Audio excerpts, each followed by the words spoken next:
Hi, and welcome to the Technocrat Live. Steve May. Sip. I went through that I too. went down the wrong pipe. Okay. How are you? Good start. Thank you so much for being on the show. You're welcome. It's a really long walk from work, so. Yeah, I hope you you made it okay. It looked a little hairy there for the first of the 5 steps. The other 5 steps were smooth sailing. All right, excellent. So I'm really glad to have you on here.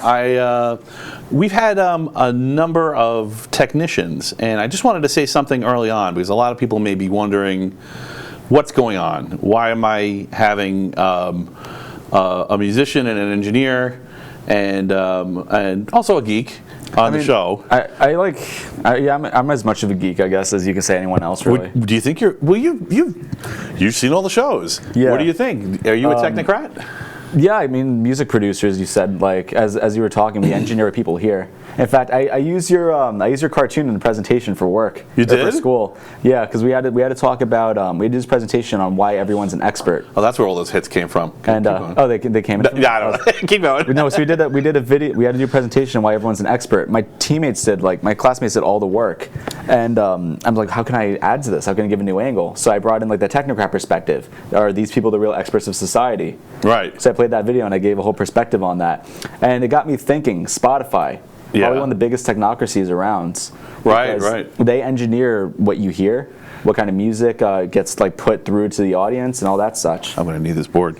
All right, cool, interesting. I thought that was pretty insane. And like they control how much money an artist effectively makes. I mean, on my streams, I stream to all platforms, but Spotify specifically, I make like $0.006. Yeah. Like that's how much I make per stream. Oh, okay. And if you're like a bigger artist, well, at least they're specific and they're transparent. Well, you get on the distributor that I use, they give me like a full breakdown of every bank and all like the different streaming platforms. Right. I mean, how's it compare to Pandora?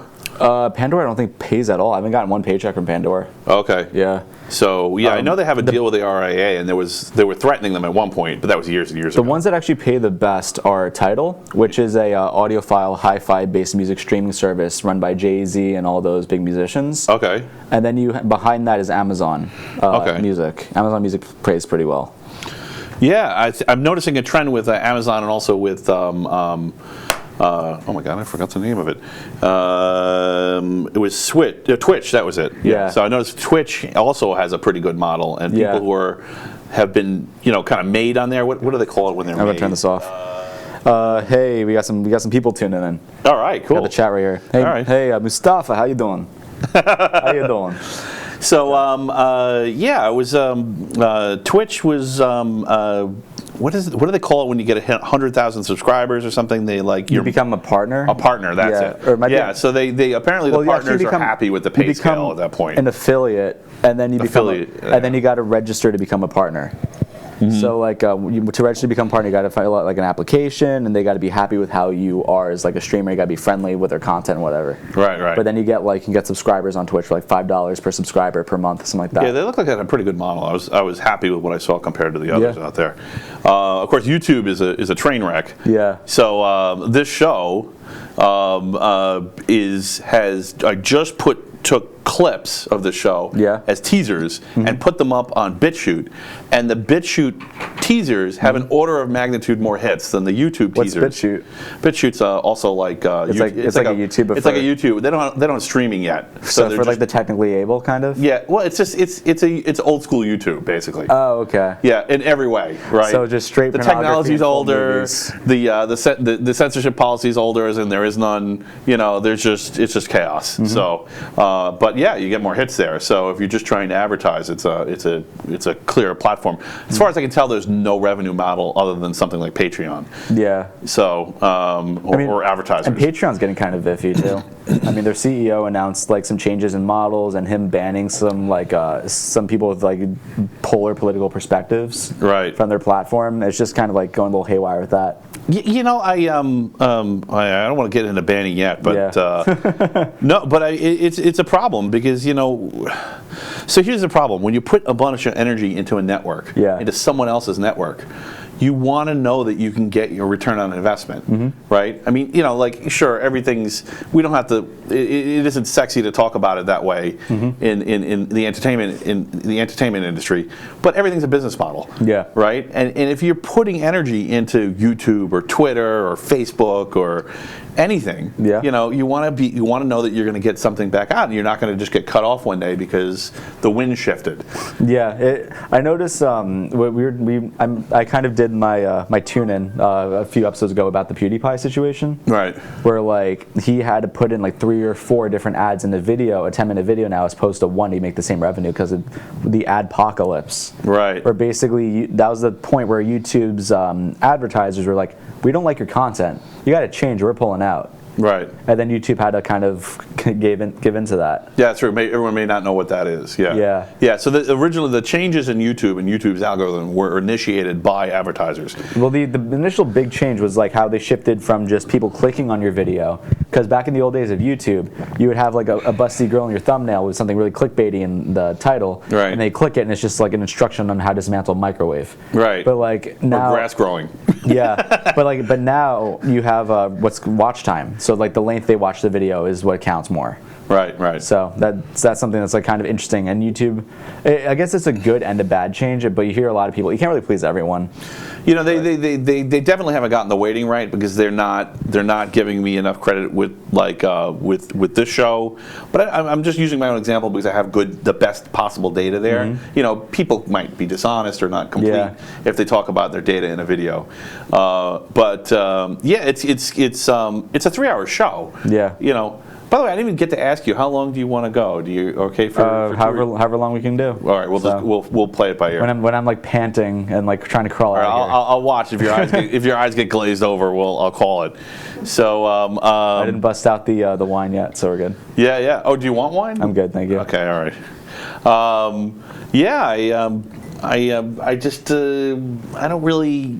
I don't think everyone's going to watch the entirety of every video. I don't think that's the normal way to use it. Well, a lot of people don't realize shows like this, a lot of people use as like background noise. It's like very rare, I've noticed, where people would view it as their sole piece of entertainment for the time being. Right. They would have it open like maybe on another monitor, or they would like have it going on where the show's like not really visual focused, more like audio focused. I played video games. Actually, I did that with the jump cut. So I meant to give you guys a shout out, and I put the jump cut on like 3 weeks ago. Yeah, that's one of Steve's shows. It's the jump cut here on this show on this network. Area 22. We do comics and movies and stuff. Tune in on Wednesday for Avengers. All right. Yeah. Yes, you guys are gonna do Avengers. We're doing Endgame. We are not talking it. We got a 1-month spoiler rule on here. But on there we got 2 weeks. We're gonna start off with a spoiler-free review, and at the end we're gonna go all sicko mode and just go spoiler out. Because that movie, it's hard to talk about without spoilers. Yeah, it is. It is a lot of stuff that goes. You can talk about it for the first 10 minutes, and then you can't spoil. So. Right. Anyway, that's all we're saying about Endgame. Yeah. Thanos is in it. There you go. Yeah. Yeah, we can tell you that. Did you know Thanos is in Endgame? Okay. Even then, that's entering territory. Yeah, I know. It's getting sketchy there. All right. So, I was playing Team Fortress, actually, and I listened to the first or second. Team Fortress 2, of course. 2, okay. Yeah, the newest one. I wasn't sure if you're one of the elitists. Yeah. I must be a purist and play the original mod. Yeah. It's so different. Yeah, I like the game. It has got to be one of the most successful, well-balanced video games. I've never seen a first-person shooter hold up like Team Fortress. Because skin money. Yeah, but you know what? In a lot of ways, they pioneered that. Hey, Math, how are you doing? Fortnite is just kind of stealing from them. Yeah. But then you have Apex Legends, which kind of came in and stole from Fortnite. Right. Well, at least there's that. And I don't know what else is big right now. I guess imitation's flattery, right? Yeah, I mean, like PewDiePie, like I mentioned, he made a lot of old games big again. Like people started unironically playing Minecraft again. Right. And I found that really interesting. Well, Minecraft is definitely unique. I mean, I haven't gotten around to putting up videos of it yet. Yeah. So I have a couple of Technocrat live channels. I have one on Twitch. I have one on DLive. That's the one that PewDiePie moved over to, if you haven't heard of DLive. Jeez. So, and I've just been playing video games and putting video game streams up there as technical tests. So I have some pretty amazing, between me and my kids, we have some pretty amazing redstone Yeah, we contraptions could build that like we could full, put up there. We mentioned Turing complete computers on there. Right, right. I mean, you can really go crazy with the redstone contraptions. Yeah. So, and I mean, it's interesting watching how it's built, looking at the different techniques, the block layouts. So.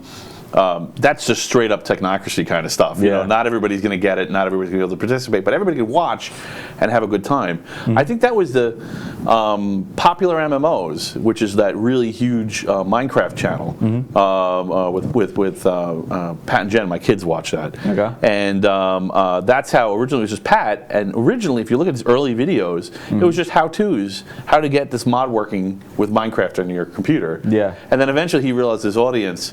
He shifted the show. Yeah. He realized his audience was like, oh, okay, people don't want to know how to put the mods on their computers. They want to know how they work. They want to know. They just want to see it. Yeah. Right. And because it was mostly kids watching a show. Yeah. And they just don't want to put the time and the effort into getting the mod working. So they just want to watch him play it, and then they felt satisfied. Wow. Okay. So. Yeah, which is, I think, launched the video game slant on all these streaming networks. So I think that's kind of like, in a lot of ways he was responsible for at least some of that. So, all right, so that was interesting. I wasn't expecting that. Yeah. Cool. So I'm kind of curious, you're going to school right now, right? Yes. What are you going to school for? Business administration. Business administration? It's actually called business management at that program. It's just a really weird feeling because I've been working like in corporate America, I guess, for about 3-4 years now. Right. Like I worked in a movie theater, then I went to a Halloween store, and alongside that movie theater, then I left both, and I went to do U Group and then Area 22 soon after. Interesting. So we. So you totally know what I'm talking about when I say everything's a market. Yeah. Yeah, and everything's a business model. Yeah. Yeah. Okay. And like, because like for school, I had to do 7 presentations this semester, like whether PowerPoint or poster board or whatever, and kind of ridiculous stuff. But 3 or 4 times, I had to just build a business from scratch. Really? So yeah, it's like, Jesus. Keep going. Just ignore me. Don't let me distract her. So I murdered the cork. I have more corks at home. Yeah, you got to open it up. Yeah, I got it. You're good. I got it. All right. I got it. So we had to build a business from scratch. So like what I had to do in turn is I just used I used one of my failed businesses, and that worked. This is a good defense against alcoholism. Not being able to know how to open a wine bottle. Yeah. You got it. Beautiful. Beautiful. I couldn't have planned that better if I tried. Continue. No, so I had to do these. This is like a major goal when I'm interviewing someone, is to not have my hijinks be more amusing than whatever they were saying to me about themselves. No. I've completely failed. Continue. No, so we have whatever. It's weird. Like there was times where I had to do projects, and I actually delegated projects to clients to help me with, And it's weird having that perspective and being able to have all that knowledge of how the inner machinations of like a business works, and being able to bring it up and see like realistically it's supposed to work. I mean, we had to give how to keep a business in the black. Yeah. And we had to do one where everyone was starting their own business, and then we had to act as investors and say what's wrong with their business. Right. And I was just calling everyone out every presentation. Nice. But people just I bet that made you real popular. Yeah. The people when mine came up, everyone was just trying to shoot at me, and I just kept like answering every question because I'm just the master of dancing my way around. Were they right answers or were they just answers? They were right answers, but sometimes they were just kind of like the way a lot of like big personalities do it, where they just kind of answer the question by basically repeating the question and dancing around that. You know how a lot of people do that? Right, yeah. But like it satisfies their answer. Yes. How does a woodchuck chuck wood? Yes. Well, first woodchucks are mammals. You got to perceive, what does a woodchuck mean to you? Why do you need the wood? What is he interested in the wood for? What kind of wood is it? Is it rich mahogany or is it a rosewood? These are the questions you need to ask yourself before you can. I'm sorry, I need more data before I can answer this question. Or perhaps the question was answered all along. Oh yeah. There you go. Does wood even exist? All right, that's interesting. So, are you planning on continuing after your bachelor's, or I assume you're working on a bachelor's or an associate's? I did my associates. Okay, this is my bachelor's right now, and I'm working on that alongside this full time. Wow. So so when do you sleep? I sleep 3 hours a day. All right. That's actually fact. Really? Yeah, because I get home. Kind of weird. I get home from school super late, Yeah. and then like one of my classes ends at 10 p.m. And you made time for the show anyway. I appreciate that. Yeah. On no notice. So no, but where's your cape? That's really good. Thanks a lot. I have my flannel. All right. Oh, that's your cape. That's my cape. Your flannel cape. But we do. Got him. Yes. All right. When I finish when I finish up school, then I get home and I have to do all my homework, and then I also got to make dinner, and I got to like eat my food and everything, because like if I don't cook dinner, the only thing open is like Taco Bell, McDonald's, and stuff like that. Yeah. So I cook some food, and then by the time I'm going to sleep, it's like 2 a.m. and I got to be up at 5:45 next day. Right. So I was just. Wow, 5:45. Yeah. That's rough, man. It's insane. I learned my lesson. Never take 8 a.m. classes ever again. Is this just temporary, and then once you get over the hump, then you're going to resume a normal 6 hours a night of sleep? Whenever I decide to Do you miss it? I mean, whenever I decide to stop torturing myself and actually don't do 8 a.m. classes is when I'm just going to get over that hump. Okay. It's funny. There's a lot of computer geeks like that just want to work just insane hours, and my creativity starts spiraling down the drain once I've gotten below 5 hours. Like if I'm on 4 hours of sleep or 3 hours of sleep, I can do busy work, but my creativity just. It's really. And I warn people too. I'm like, you don't want me past 5 hours if I'm coming back tomorrow. Well, it's really interesting. It depends what you're doing. Like if you're doing like coding and programmatic work. Yeah. Like if you're building a website and you're just kind of like really focused on like the quirks and everything. There were times where I got so little sleep, and I just made such a simple syntax error. Right. Like just like misspelling like the word class for div class or whatever. Mm-hmm. And I just like. Oh, I just do that anyway. Yeah, no, but I remember, but I sat there for 2 hours trying to figure it out. And then I went to sleep afterwards, and then I realized, oh wait, I actually just misspelled a word. I think it was mentioned with Rich Sienna, where you do the studying before you sleep. I think he mentioned that. Yeah. And like in my head, it just kind of all like came together, and like I was able to figure out the solution when I was actually treating my body how it should be. That's great. That's great. That happened numerous times. I've solved problems in my sleep too. Yeah, it's really weird to do. Yeah. It's like because you're not really thinking about it, but you just see the pieces coming together in front of you.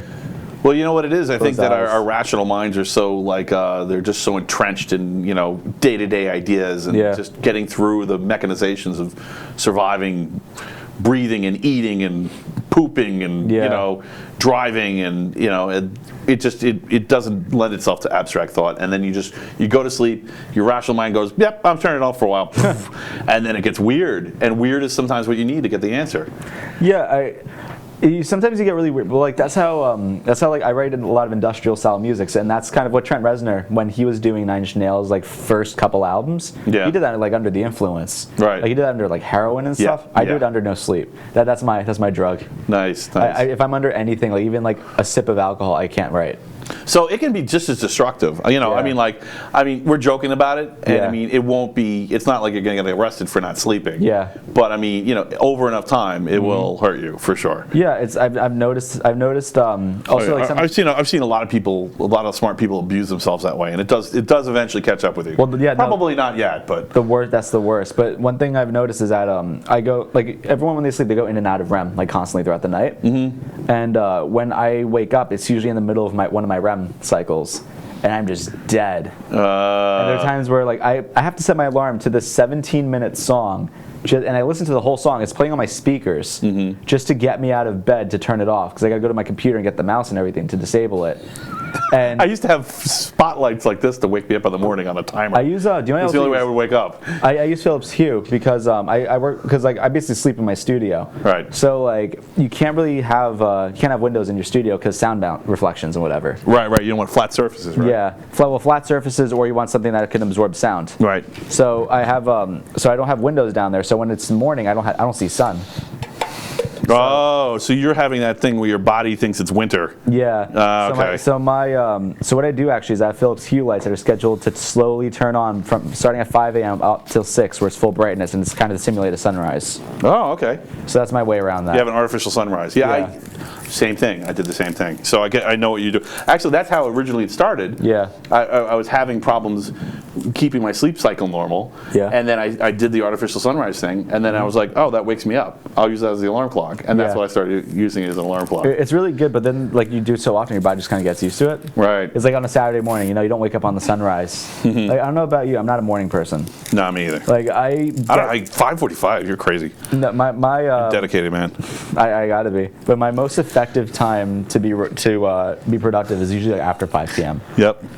Usually like after 3, but I've noticed that when I, like for example, when I do vocals, I have so little time to do it. I allocate maybe a day or 2 a week where I could actually like focus on that because I need a full day. How many takes do you do when you do vocals on a vocal track? So the last track I did vocals on took me about 6 hours straight to do it. And I try to make it as natural as possible. I do, so there's 2 kind of methods where you can do it. There's a method where you can play through full sections and you do what's called comping, which is slicing up the parts and then putting them back together to where it sounds good. Or you can do what a lot of metal vocalists do, which is called punch in, punch out.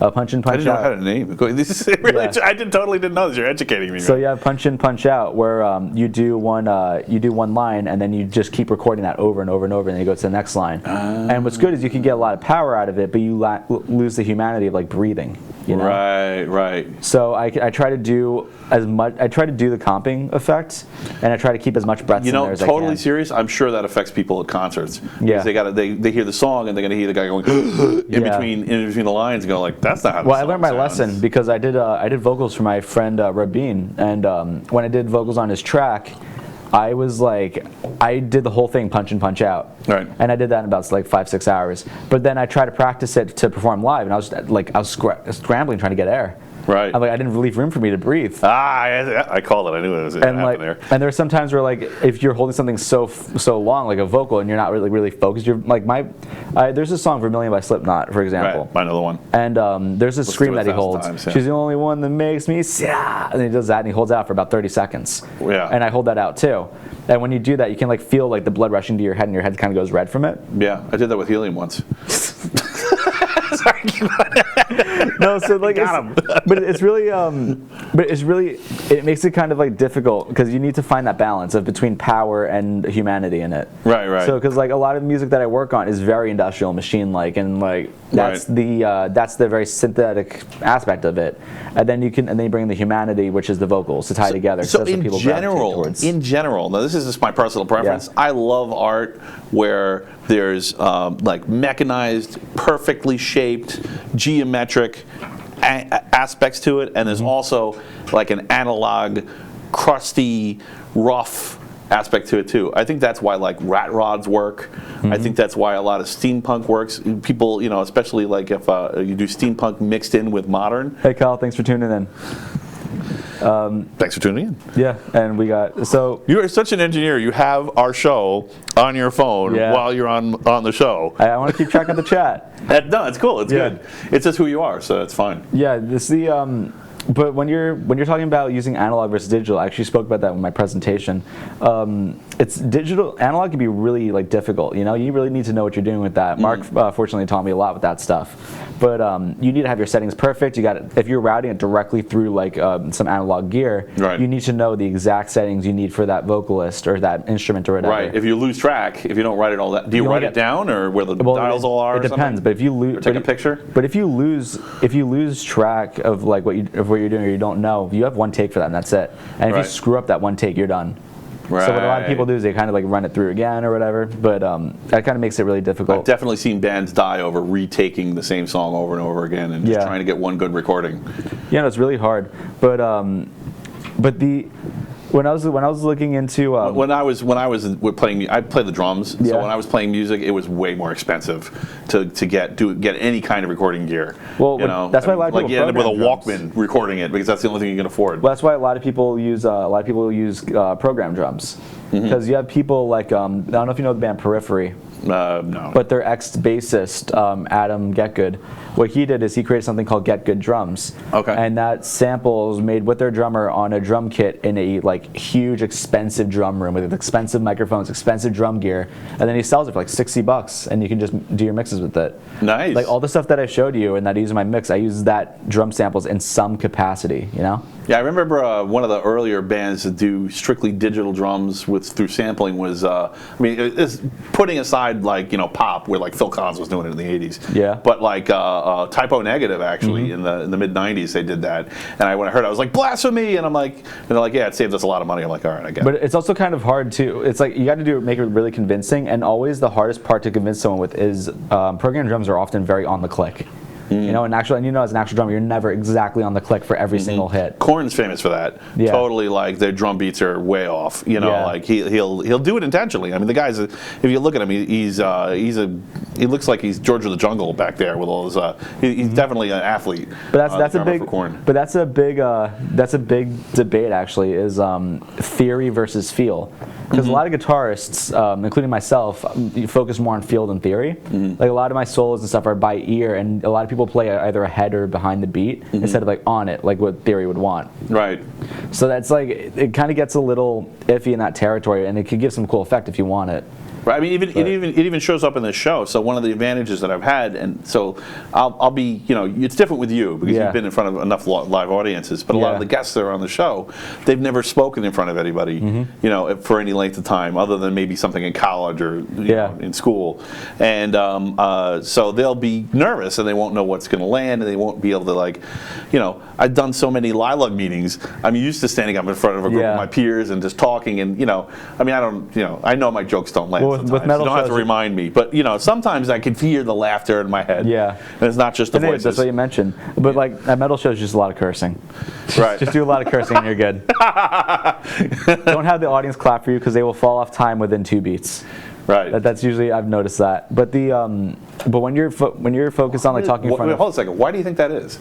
Let's not gloss over that. They're a general audience. They don't understand a lot of theory. Is it a lack of skill, or is it some kind of subconscious push on you? Let me correct that, because it depends on the audience. Like for that band Periphery, they're very progressive. So like with their music style, they change time signatures all the time. Right. They're kind of like what people would argue is that they're a band for musicians. Right. So like I've seen people at that show just clapping perfectly on time without any signal whatsoever. Right. And that's amazing. But if you're at like a show where most music's kind of like in 4/4, it doesn't fiddle that much with it, then people are just going to kind of like just listen to the beat, and a lot of people just don't have that like inner click. If you're a musician long enough, you have that inner click track. Right. Like I'm sure you experienced that as a drummer. Yeah, absolutely. Oh yeah, it's hard for me to lose the time. So if you're it doesn't really matter if it's a drummer or not. Although typically, in rock bands, it's almost always the drummer. Yeah. But one of your jobs is to try to be exactly on the point of the pace of the song. Whatever what the metronome would say, that's what you want to be on. Yeah. The other one is holding the damn band together. Yeah. Because sometimes they're going off in different directions. The guitarist wants to do the solo faster, the vocalist wants it slower, and they're all kind of having a fight, a la the Police, where everyone's just got a different idea of what the song should be, and you're just like, okay, I'm going to try to do a fill here, and maybe they won't notice the bass and the guitar are a little off. Yeah, I mean, also Miguel made a good point, how Keith Richards played behind Charlie Watts' beat, and it sounded much more organic, and that can be an argument made. But there's just going into all that, like with your inner click, it depends the kind of musician you are too. Like I've worked with guitarists who just naturally could play perfectly on the click. Like I could bring their tracks into my DAW, my digital audio workstation, and see that they're almost perfectly on the click. I'm like, did you quantize this? Which quantizing, for anyone who doesn't know, is when you basically press a button and every single note is automatically aligned to the grid. Right. And it kind of kills a bit of the humanity for it, unless that's what you're going for. Right. But I've like worked with guitars. I'm like, did you quantize this? Because this is so perfectly done. Right. I'm like, no, I just played it enough. I practiced. Right. And that's one thing I noticed. A lot of people I've had that drum beat is impossible conversation with people about techno bands that did the original, that did the master in with like a drum machine. Yeah. And then they're like, no, that's not possible to play. I'm like, it is. It just would sound a little different. It would just sound a little, because there'd be a little more. What do you mean? You don't have 3 arms? Yeah. No. You really. I think people underestimate, like, it's unreal to see Static X. I know that some of his bit on the drums. I don't want to just talk about drums, but some of his bit on the. It's interesting because it goes to the timing of the song, and some of his bits on the drums are. They sound impossible, and then you see him do it. Yeah. And you're like, and you can see if you stop headbanging for a minute and get out of the mosh pit and stand there and watch him, you can see his hands are he's a robot, but it is possible. It's just not possible for everyone. Joey Jordison or you have Mike Portnoy. Like those people are just machines. Yeah. Like it's insane. I was showing a video earlier of Portnoy playing on a Hello Kitty kit, and he was what? Oh, that's what you were talking about before. Yeah. Okay. He was playing on a Hello Kitty kit, and he was doing double bass patterns with 1 foot. And I'm just like, how on a Hello Kitty kit? You don't have bounce back or anything. Yep. And he's playing Rain in Blood from Slayer. Oh, nice. With 1 foot. Yep, actually, that was that's when you know you got a drummer with fast feet. Yeah. When they can do the double bass. All heel toe. I hate to say this, but a lot of Motley Crue stuff, I can do it 1 foot double bass. Yeah, Motley Crue's pretty. They're like Red Hot, I can do 1 foot. Yeah. I cheat, so I don't actually do the straight double bass. Okay. And you just can't hear the instead of. Yeah. Yeah, but you can't. I could double time it. Yeah. Yeah. I wanted to talk about. So actually, I did do a concert once, and an interesting point about this. There is going to be some, especially in a live show, there's going to be some disagreements from the musicians. And this is what I was talking about with the Police, how they're basically fighting on stage. Yeah. That's how they were always gigging. And eventually that's what broke them up, even though that's what made them great writers, and it also broke them up. So it's a shame. Yeah. It's a shame they couldn't turn it on and off. So the ideal case would be you can turn it on when you're writing and you're being creative, and then you turn it off when you go out and perform the thing that you were. Yeah, I mean, well, also when you're on stage, it's the same thing with being on the show. You have a personality to turn on. Right. Like when you're being when I'm on the jump cut and I'm kind of being very in your face and kind of abrasive about things, I'm not like that all the time. You're not? No, you're totally not like that. Actually, I'm amazed at how much you're able to shut up during our show, because I know you're interested in some of the things we're talking about. So, but self-control. Yeah, but it's I guess generally I've been referred to as a soft-spoken person. So whenever I'm talking to someone, I'm like, oh yeah, I'm a metal vocalist, and I'm like, I did not expect that. Well, I think the secret is that being an introvert actually. Being creative requires some introversion, and you're not necessarily. You don't have to. Not everyone who is a performer is necessarily, or an artist or a creative type, is necessarily an extrovert. Sometimes I also play in the most extroverted role in the band, right? And I'm on the line, right? So I can feel comfortable in social situations once I kind of make my way into it, but I also feel completely comfortable at home, just doing my own thing. Right. So I don't know where that puts me. I never really realized that, but but I just noticed that when I do vocals, I'm completely different. I even tried experimenting with different things, because everyone's like, why are people so angry when they scream? So I tried screaming when smiling, and you just can't. You can't scream without your throat needs to be a certain shape. But no, you're smiling on the inside. On the inside, yeah. I love you all. Well, when I do highs, I guess it's smiling. I go ah. But with your eyes too, you also need to kind of you're so focused on your core, man. Right. So your face just kind of establishes to that. Are you doing breathing exercises and stuff, or? Yeah. When I practice, I do something called Mongolian throat singing. Really? Yeah. Oh, there was just a link going around for this Mongolian metal band. Yeah, I sent it to my friend. Because I remember I went to go do vocals for a friend's project, and that was in a studio. That's like the. Yeah. It's much higher. It's much more when I'm warmed up. It's a straight frequency. Mm-hmm. But when I was at a friend's practice thing, I was doing Mongolian throat singing warming up. And he's like, yeah, that's what I want to hear metal vocalist do before he's about to scream. And then I do a lot of stuff like the up and down. Right. I do that, and I go that kind of stuff too. Whoa. Yeah. What? What's the last thing? What's that? Is that a lip exercise? Yeah, it's a lip roll, and then really? I also do things totally serious. What does that do?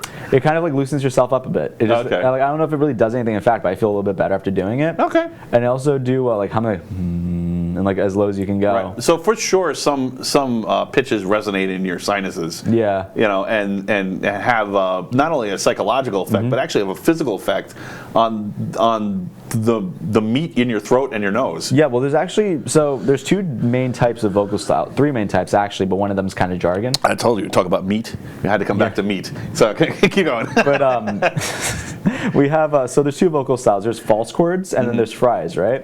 False chords is like the same muscles as if you're coughing. Like you go the like that. That's like a false chord vocal style. Where fries is like the muscles, right? Where you generate it in your head and then you push it from your diaphragm, right? And like what people don't realize with any of those vocal styles is you can't scream with your throat. You have to use your diaphragm. And if you do it with your throat, you get vocal damage. Like just permanent damage from that. Right. And it's really hard to do sometimes in the moment. You got to be really focused. You got to be focused to not fall into doing that. Yeah. Do it on stage and come off stage and go. Because there's so and your much. fans are talking to you and you can't even. I'm telling you, I met Wayne Static. He wouldn't even talk. But if you're on totally tour, silent because he was afraid of blowing his voice. Yeah, but if you're on tour, like you got to do that every night. Yeah. You got to be on the ball. And if you're doing like false chord styles, you can't like hold for as long. But I do a lot of fries, which can get me doing some really disgusting things. Like I can go really deep for like gutturals or like what's called witch fries, which I played for you in the beginning. And you're like, right. It sounded like a flamethrower you said? Yeah. It sounded like you were a dragon, like shooting fire at the audience, and that was the noise it made. But then I also do like the mids, I do the highs, I do like a lot of different styles, and I try to execute them in music. Right. But when you're like doing those vocal styles, you need to really control your core. You don't want to like fall back on your throat as a crutch. You know, you got to have a lot of like control for that. Right. And I've seen people kind of argue against that, but it's just kind of, you need to be on the ball, same as singing. Like if you sing with your throat for too long, you lose your voice. That's why people lose their voice with talking. But the third side, which is complete jargon, is called inhales, which people do, where they basically inhale air and then have it go through their vocal cords. And they create like the scream that way, and it just kills your vocal cords. Right. So. Well, I know that Steven Tyler managed to actually shatter his vocal cords, but that was a higher pitch. There's nothing like what we're talking about with the. I mean, I guess ultimately it's just vibration, right? Yeah. But I'm wondering how much easier it is. It must be much easier to do it with a lower pitch vibration. Yeah. Because of course you can. So, assuming that when you sing, you're singing through your throat and your nose at the same time. It differs. A lot. At least sometimes. You have your chest voice, but then you also have like your head voice. Your head voice, right? Yeah. Yeah. So I think I wonder if maybe it's because of the harmony between the chest voice and the head voice that he managed to do that. What he might have done. I think he was the only one who managed to actually blow his vocal cords up. What he might have done is he might have combined his like falsettos with his with his blended like nose voice. Yeah. And kind of gotten that effect. Right. But it's like. Yeah, I'm not sure what happened. I don't want to talk about it more because I could be mischaracterizing it. Yeah. So what's your name of your single project again? So my solo project is called Dracontas. Oh, okay. Drakontas. Okay. I have one single out since Halloween. Dracontas. Yeah, I have one single out since Halloween called Baptism of Earth. Yeah. I'm working on a full concept album called I don't know if I'm gonna say the name yet. I'm gonna hold the name off till later. Okay. All right, that's fine. But I'm working on a concept album. No, sell out your future for my stupid show. That'd be great. I want you to do that. Yeah. It's following this character. That's around, sarcasm. But it's following this character around, living through this kind of like altered world, trying to find their way through like what is real and what isn't. Yeah. And each song is a different mental state of that character going through a progression in the story. Really? So Baptism of Earth is kind of like one of the awakening moments in it. The album actually starts with this track I did with my friend Julian called Delusion My Muse. And that's like a 9-minute song with like a really like atmospheric intro where you like hear the character walk into a room, flip a switch, turn on the record player, and just start like finger picking guitar before kicking in full blast. So you're still going to be able to just kind of kick back and enjoy his music and not know or care about the story at the same time? The story is kind of there for people who want to peel back the layers. Right. So if you want to deep dive in, you'll get a story. But if you don't, you can just relax and enjoy his music. Like the way I write music is the same way I write lyrics, right? So when I write lyrics, I actually started off just listening to the song. I'm like, what words would sound good with this, right? So then I start off with, okay, this line would sound good, then this line would sound good, then this line would sound good, and then it starts meaning something. Right. It's essentially abstract, and then it starts meaning something at some point. Right. And then I'm like, okay, is this how it could be interpreted? Let me go for this angle. So it's like, what crap rhymes? Okay, that forms a sentence. Yeah. I'm on track. But then you can look at Black Hole Sun, that song means literally nothing. Yep. So like it's and they made a video for it too that means nothing. Yeah, it works. But it's just like, yeah, I think it's like, what? How can you say fuck you with through the course of like 60 words sung in a song? Yeah, I don't curse in my lyrics either. Really? Yeah, I'm shocked. I find it's like a cheat, you know? Right. Well, no. So I think generally speaking, there's this interesting thing. You know, South Park. You get the kids all cursing at each other. Yeah. And a lot of that's not weird. Actually, at that age, a lot of kids do that. I don't know if I did that in 4th grade, but yeah. Yeah. Well, you may not have done it, but I bet the other kids were doing it. Yeah. And a lot of kids will do that. They'll curse at each other. And so I think what curses are is they're actually kind of like this subconscious. They're in a class of words that are just warnings. Well, you know, danger. Essentially, fuck shit. Yeah. It could be cancer. It could be, and there's a scientific basis for why I think this. And yeah, I mean, if you just when you say those words, audit, any kind of emotionally charged word like that, it actually takes your brain out of a creative mode and goes plunk. And I think kids do it to each other to hold each other back. I actually have but also maybe to bring them into reality. I have a different perspective to that, actually. Okay, shoot. I was breaking it down for lyrics. So when kids use profanity, it's obviously a different connotation than when we use profanity. Right. When we use it as part of the English language, with kids it's that no-no word. Right. But the reason it feels good is because if you break down the word itself, like you have really hard consonants with really short vowels, and that's what gives that sound. So when you have kids like saying that, it's like really quick and it's like a really good reaction, and it actually feels mentally like euphoric to say those words. Oh, you think it's a dopamine hit? Yeah, that's what I think. So when that may also be true, and I'm not even sure that contradicts what I was saying. But go ahead. No, but when I write lyrics, I don't use a lot of profanity because I feel like my lyrics are combinations of words that are so well structured on their own that they give that same effect. At least that's what you're aiming for. Yeah, right? Yeah. And that's so when I use the words I use a lot of multisyllabic words. Right. One of my lyrics actually uses. Yes, I use many multisyllabic words. I use the word presumptionalities in one of my songs. Presumptionalities. And one of my friends was reading it, and none of my friends could pronounce that word. Really? Yeah, like I write a lot of like really long jargon in my lyrics, but nice. they sound good when you're like screaming it. But then when I sing, I use a lot of like the longer vowels, the stuff that sounds like more pleasing for like that kind of melody. Oh, interesting. Okay. So I switch it up a bit, and when you're screaming, you want stuff that's like very quick, like syllables hitting you like bricks, Mm-hmm. And then you kind of tone it down, like when you want to like slow down the pace. Right. Okay. That's pretty good. That's interesting. So, do you play any other instruments? Do you just sing, or you're doing your own solo stuff? So you must vocals, I play guitar. I play bass a bit. Okay. Nowhere near as great as the Animal, of course. But I don't know who you mean. What are you talking about? I have a bass guitar with action that's like a bow and arrow. You can just fire bows off of that thing. Really? The action's like this high off the fretboard. Wow. So it's So when I was sitting there trying to play with my bass, it just wasn't working. It was an exercise just going down on this. Well, that's where you're going to be playing short, one short little clips that yeah. But that's a lot of fun to do, and it's going to be our project. Give your fingers a rest for an hour on ice. Okay. Next bar. Destroyed over it. But I those are like my main instruments. I play a little bit of piano too. Right. Because I find piano is like the perfect perception of like theory. Right. Like you have all the white keys are whole notes, black keys are like sharps and flats. Yeah, pianos are the only reason drummers have any good reputation at all.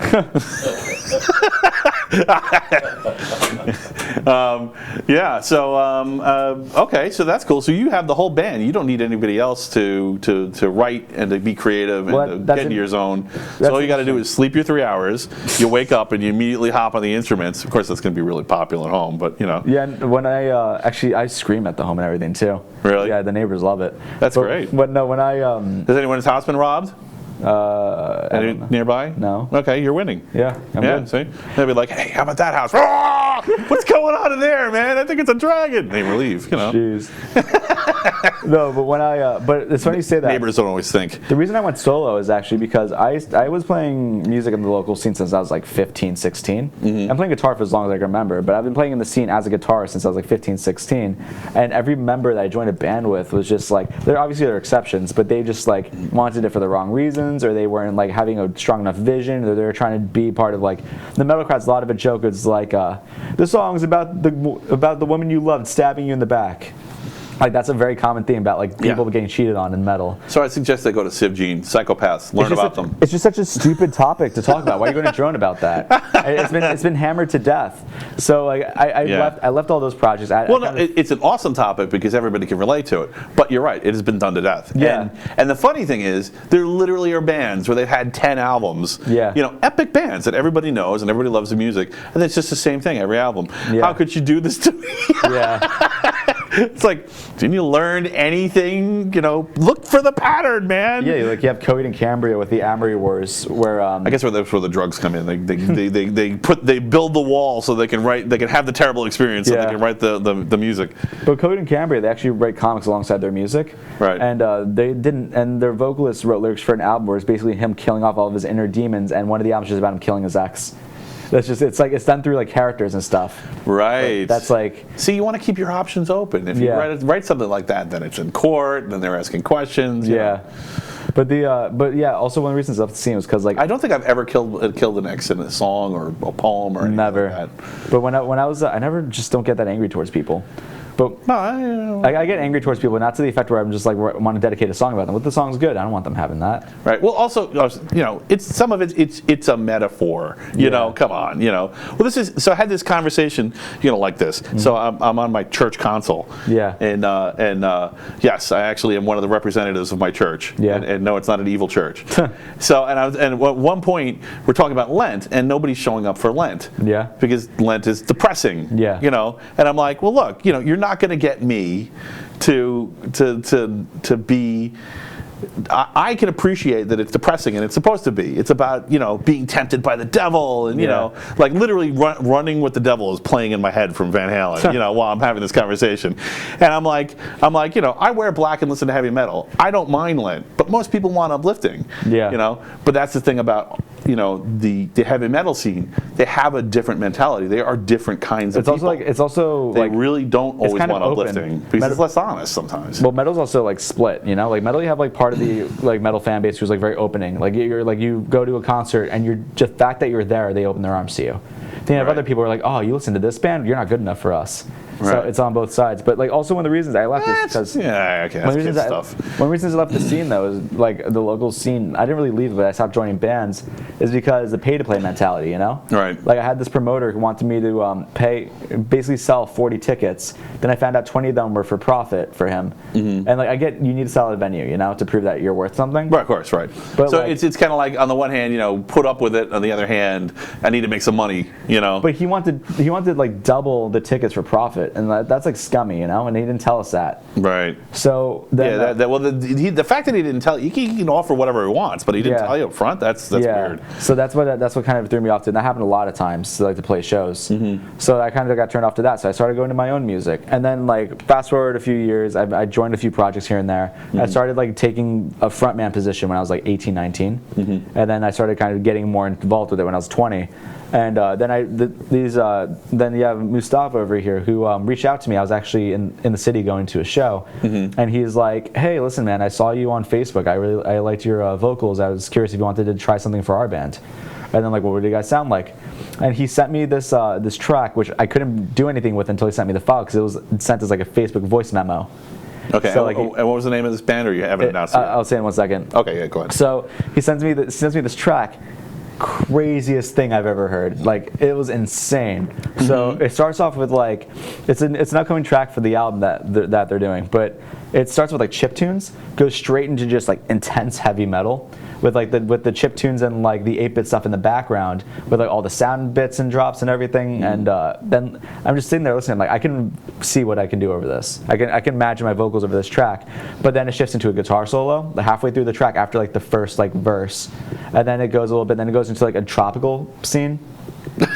So they're mixing genres inside the song. It's very By the way, I freaking love that. I think that's underrated. But keep going. And that's insane. It reminded me of like 3 or 4 of some of my favorite bands. One of which is Bear Goats, and I can't stress them enough. Bear Goats are insane. Mm-hmm. They're like, what if you take like the Super Mario Bros. 3 soundtrack and mix it with First Panic at the Disco album, right? And you get a band. Nice. It's insane. And then you have that's really new. I haven't heard that before. it's really cool. And then you have this band Between the Buried and Me, where they're like kind of progressive metal. You have Periphery or like Honest, those kind of bands. They bring that all together. And I was hearing more tracks from them, brought in even more influences that I loved.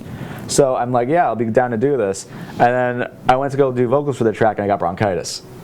Oh, And so well, don't do that. Yeah. So I was stuck with bronchitis for like 2-3 weeks, and I felt so bad because I'm like, And when was this? This was a few months ago. Oh, wow, okay. I think I remember that. Oh, no, Yeah. was I here yet or no? You were here, yeah. Yeah, okay, yeah, I do remember that. So I actually had to step out of the office a lot when I was engineering because I was coughing. I was like hacking up a lung. Right. But so I finally started getting over that. I did it towards the tail end of my bronchitis. I did a rough scratch. I was only able to get halfway through the song. Mm-hmm. And then I'm like, listen, guys, I'm tapped out. This is what I have so far. You can hear it, and I'm going to try and go redo everything. They liked it, so then I redid it, and then they said, okay, listen, let's start talking about more stuff. I found out that they're all based around the world. Wow. So like for example, you have their bassist based That's bizarre. in Morocco, Africa. I've never heard that before. Yeah, so their bassist is based in Morocco, Africa. I had a Lebanese lead singer once, but he was based in New York. He was just Lebanese. These guys are everywhere. Wow. Like you have people based in Virginia, in Morocco, Africa. You have people based in France, in the UK, and they're just like split everywhere.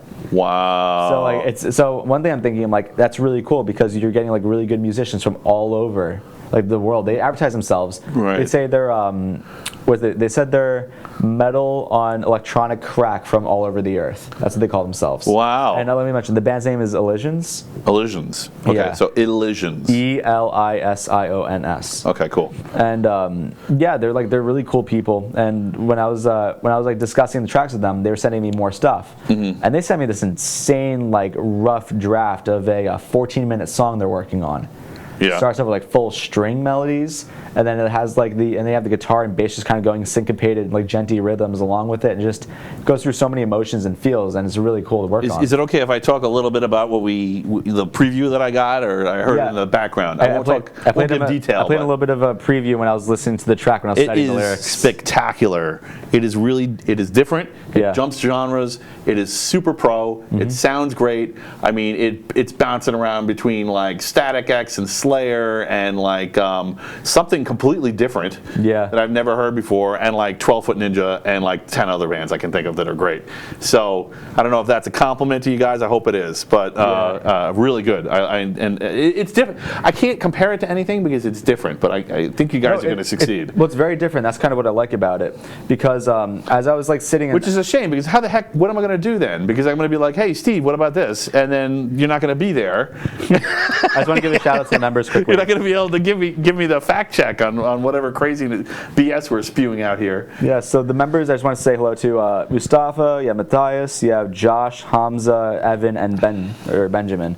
And that was, it's really fun kind of like working with these guys. I don't even, I mean, like, I follow copyright law pretty loosely. This is like kind of a boring subtopic. Yeah. But it isn't. No, it isn't. Everybody's got completely different copyright laws. How are you guys going to resolve that? I mean, are you going to get a lawyer or? Fortunately, so Europe with the European Union, right? Which kind of leaves me and Moose over like kind of out of the range, because Moose is in Africa and I'm in America. Right. So Chapter 13, I don't know if you guys know about that, but Chapter 13 is a law stated by the European Union where basically any copyrighted material, like even used in memes, is completely illegal. Oh, okay. So like people are having to do things like filter their videos and stuff because they're trying to police the internet. When you police the internet, it affects everyone. Right. So you got to be very careful about like working with these samples. Boo! To policing the internet. Boo! It's ridiculous. Yeah. I mean, like you have like Facebook where they're like doing social engineering constantly, and they're like, they're basically like there were no tragedies before the internet. Yeah, wow. They're basically they cracked the case. Those internet censors, really smart there, guys. They're violating your first without violating your first. Yeah. And it's kind of ridiculous. But regardless, going back to the music, they're violating your right. Even if you take it outside of the law spectrum, they're violating your right to make your own decisions. And I really think it's a core human right to be able to fork, to be able to make your own decisions, have your own organization, create your own relationships with people. And if you don't have good information, you can't do that. Further, they're violating democracy, because if you don't have good information, you can't be part of a capable, successful democracy. Whether it's a republic or a pure democracy, that's crazy. Yeah. I mean, that's anti-democracy. I don't know. Anyway, is. sorry, I hate censorship. Yeah, but it's also very difficult a lot with YouTube algorithms too. Like I uploaded my own track. I had to do it before it was uploaded, unfortunately. But when I was uploading a sample onto social media for promotion, they said you don't own the rights to this track. I'm like, I made this track, so I had to fight it. Right. And so I unfortunately got that taken care of. But then I tried doing vocal covers because the band Anonymous, who I mingle with the members. I can't believe that they did that. That they mixed up your own.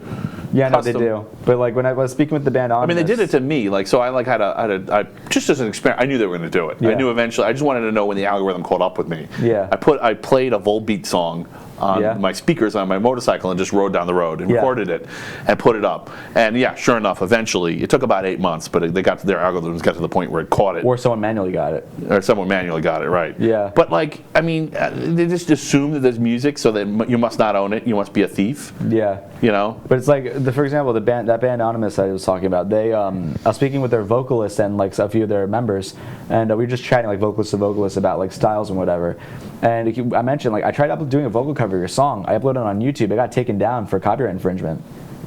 And I said so I tried doing one of their new album too, where that didn't work. Right. So now I'm trying to figure out something I can do. I mean, it wasn't so bad when it was a DMCA takedown notice. I mean, I don't like the DMCA, but at least there was a process, right? Yeah. So someone had to make the claim against you. So now you could turn around and say, make a counterclaim, and so that's not true. Here's what the origin of this is, and they go, oh, sorry, and then they have to back off. But I mean, when it's completely internal to the company, you have no recourse.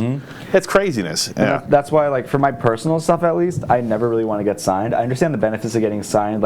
Some labels will pay for your touring expenses, which I'm currently stressing about, because we might be going on a Europe tour and the album's done. Right. Little teaser.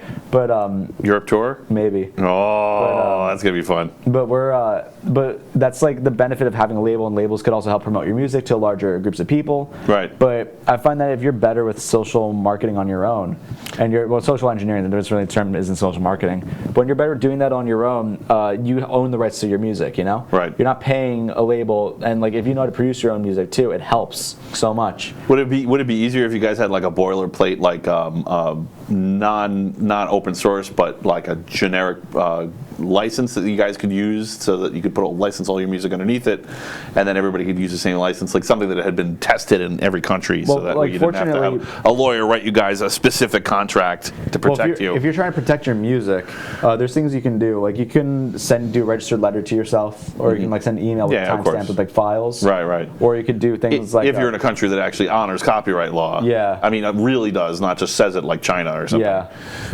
But that's kind of where it gets iffy. So that's where I get really nervous is about copyright stuff.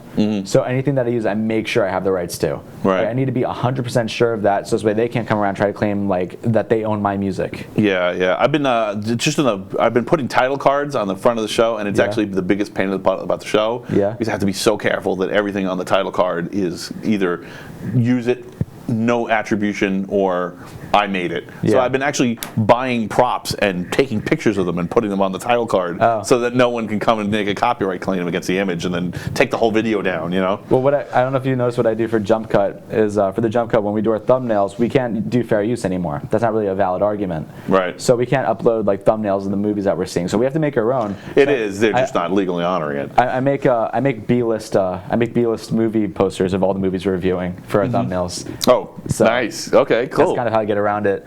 And for any After Effects it's stuff, it's like you have to be an artist. So this is something that's happening to all creative types. It's like you have to become a master of every art form in order just to promote the one that you're interested in promoting. Yeah. It's really crazy, and it's very, theoretically copyright law should be encouraging people to do work. And if you have to become an expert in things that I don't regret doing my stick figure cartoon. I liked it. It was fun. Yeah, but like I said, it was in a project. I am no artist. I mean, I tried to do that do a drawing, like a simple drawing for Lilug live, and it was Yeah. embarrassingly bad because the way that the stick figure cartoon looks good is I just did it over and over and over, like you were saying Yeah. before with the vocals. I just Keep doing it. I just did it until I got it right, and then I just had to get it right once, and that was it. But forget about doing live drawings. It's not nearly as good. I'm terrible at drawing. But why do I have to do this? It really would be good if there was a way that artists of different disciplines could interface. I mean, there I are have some ideas. We've chatted about it before. I'm not Yeah. ready to go public with it yet, but I have some ideas. There's some sites you can use where they have completely royalty-free stuff you can use, and you can alter it to your need. Yeah, but I'm not sure that. So actually, that brings up something I wanted to bring up with you. I mean, sometimes does it really help the artists when you have royalty-free stuff? He said copyright laws are getting stupider every year. They really are. They're not helping. And it's not I'm not against copyright. Mm-hmm. I think copyright's valuable. Yeah. And I think even in the case of like Linux, where you have something where it's structural, where you have pieces that people who don't normally interface using pieces that don't normally interface, and they need to make them work together. Mm-hmm. That's when open source is really needed. Yeah. And everything doesn't need to be open source.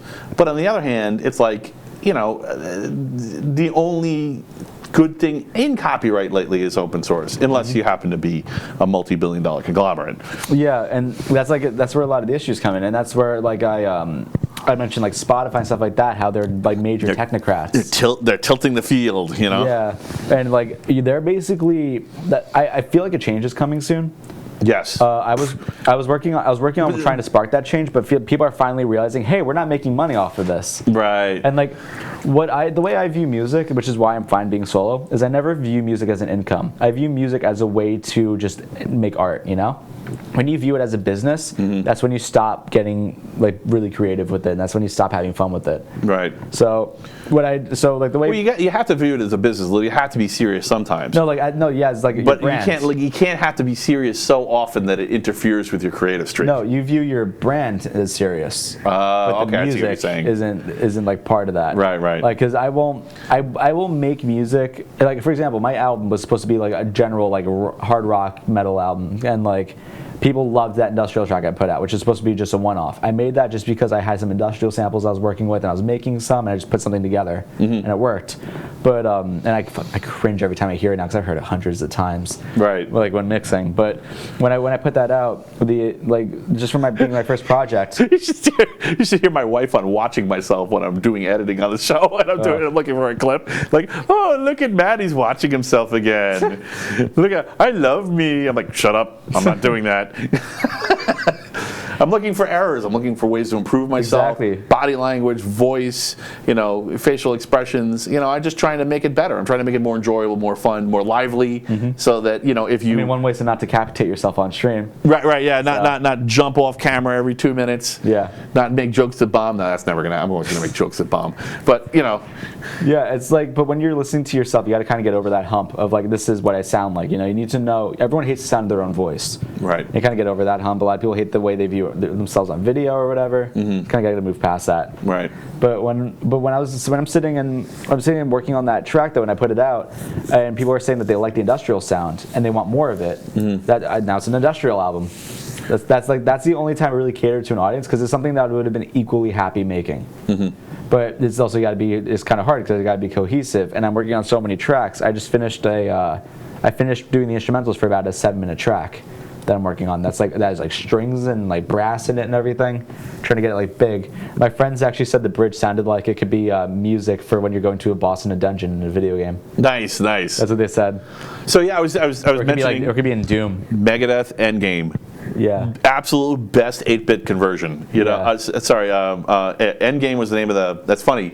Of course, inadvertent subconscious Game of Thrones reference. Yeah. It was This Day We Fight on Endgame. Yeah. Yeah. Absolute best 8-bit conversion. If you haven't checked it out, try it. It's primo. Especially if you like 8-bit and you like metal, this will blow your mind. I know I've heard some really incredible 8-bit conversions. I can't think of any off the top of my head. One of them is Crossing the Rubicon by what's that band? I can't believe I'm forgetting the band name. But the song is called Crossing the Rubicon, and one of the big actually game YouTubers I found out used it in his video one day, where he took that song, and he basically just took a bit version, and it worked, and he was able to use it on his stream. Nice. And yeah, I mean, It's really interesting when you hear people reimagine a song in a different style, you know? Right. Like one of the most popular versions, I guess, is like Johnny Cash versus like Trent Reznor for Hurt. Oh yeah. And Man, Johnny Cash is some kind of, he's like next level. I mean, I think he's just a burning ring of fire. He's definitely at least Bowie level. Sometimes I wonder if he's bigger than Bowie level, you know, like, and I don't say that lightly because I really love Bowie, but I mean, he got Tom Petty to do backups on his own song. That's bonkers. Well, they also have, I mean, but then you could look at Trent Reznor, who did a live duet with David Bowie. Yeah. I mean, that's pretty insane. Yeah, that is insane. Trent Reznor, I think I still prefer his version of Hurt. Right. I just think it's so much cooler and more emotional. Yeah, I met my wife during that whole Nine Inch Nails industrial scene in the What, in the the one 90s. Downward Spiral drop? Yeah. There was just that's all they were playing in the clubs, and it was spectacular. It was really like, it was just this weird combination of metalheads and the goths when they were not yet merged into one, but slowly merging, you know. And the music was great, and it was the perfect. It was a perfect dream experience when you went to a rock club and you felt that. And that's one of the things I like about what I heard of your album so far is that you guys create that dream experience. Well, like it's like you're in another world, and you can say, okay, yeah, I'm part of my normal world and my society, but I'm also part of this larger, weird, strange world too. That's actually really interesting because when these guys approach me and they have that really glitchy aspect, industrial music is very like arpeggiated and stuff like that. And I do a lot of world building in my music. I usually have intros to kind of suck you into where I want you to be, and that's my goal. The way I view music is I need to paint a picture in your mind, and I want that picture to be where you're going to live for that 4 or 5 minutes. Right. And they fortunately did that really well in the song they sent me. And their guitarist said that he was working on a side project where he was doing a lot of that stuff. And when we were chatting about that, he said he's bringing that more into the album, and I was like blown away by that because they built some really cool scenes. And there's times where like, how much vocals do I want to put over this track? Because I don't want to like cover the instrumentals. Like, there was a point on one of the tracks that I did where I just did spoken vocals, and I just did it through reverb. Right. And I just had it sounded like transmissions. Is it hurting you guys that you're not in the same room? That you can't? Do you feel like, or is it better that you're not in the same room? I think I work better this way. You have more time to experiment on each thing. I think I work better this way. I really appreciate how the band is very understanding of my situation with my vocals, because I want to finish the album as quickly as they want it to as well, but I just don't have the time with it. But that also gives me opportunity. I can do it at my own leisure, you know. Are you guys going to become like Tool and taking 2 or 3 years to write each album? Oh God, no. Okay. I'm pretty quick. I could do. You know what I mean, right? Yeah. I could see that happening because of the bandwidth. Tool's at 14 years right now. Really? Yeah. Okay. they're actually, they might release their album. I was talking about when they were releasing albums. Well, their last album came out in 2006. Right. And now their new album might come out this year. They've been leaking some material. Right. But they're as long as it takes. That's what I meant. I believe in taking my time for a project. Right. But I can write pretty quickly. Right. I could listen to a song. Is that where things are going? I guess it has to be where things are going, right? I mean, remotely? Yeah. I mean, I just think music, not just remotely, but just all music. I think it's just as long as it takes now.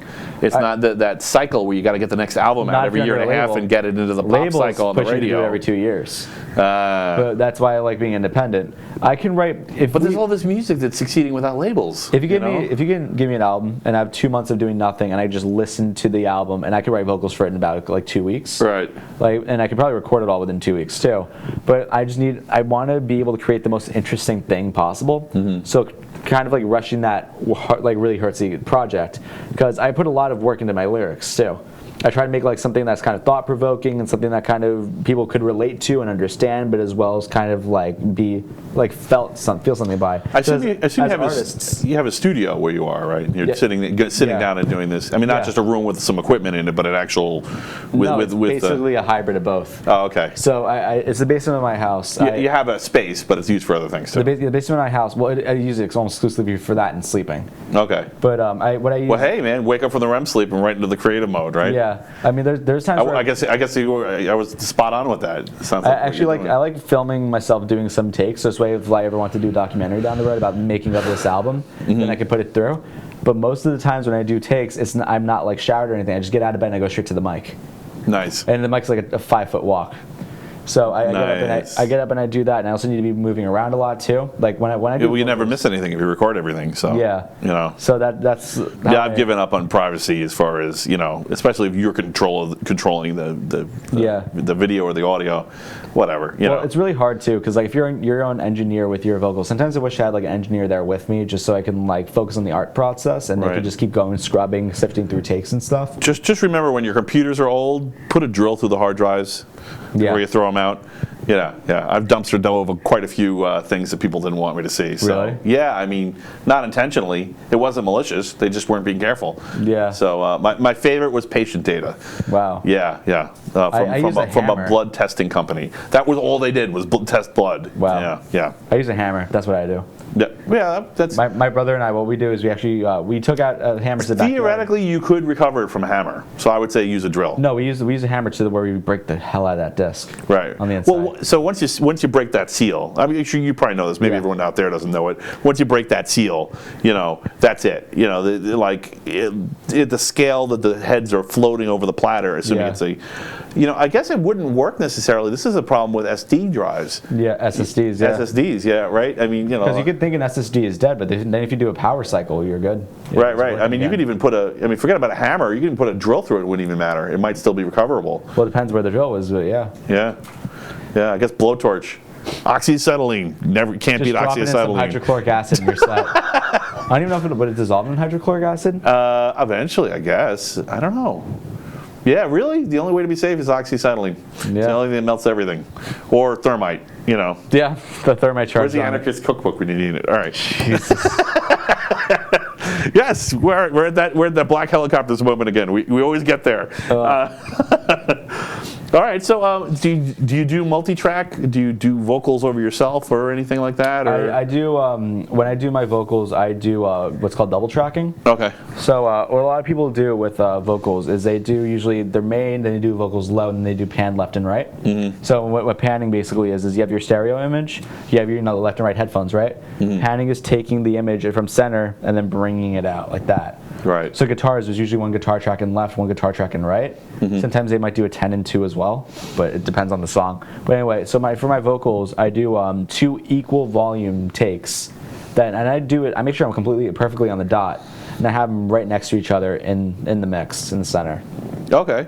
So I do that, and then I just run through a lot of processing. Yeah, I've noticed that when I do recordings, like just even spoken recordings, when you do stereo recordings, it comes out better. It just sounds more natural than when it's mono and it's just shoved into, whatever balance. And even when there's parts where I just do like clean guitar picking over a segment, I use a lot of stereo. I use what's called ping pong delay, where when you have delay, it's like the dun dun. Well, explain ping pong. So I'm gonna explain it. So with delay, you have like words. It goes like that, and it gets progressively lower.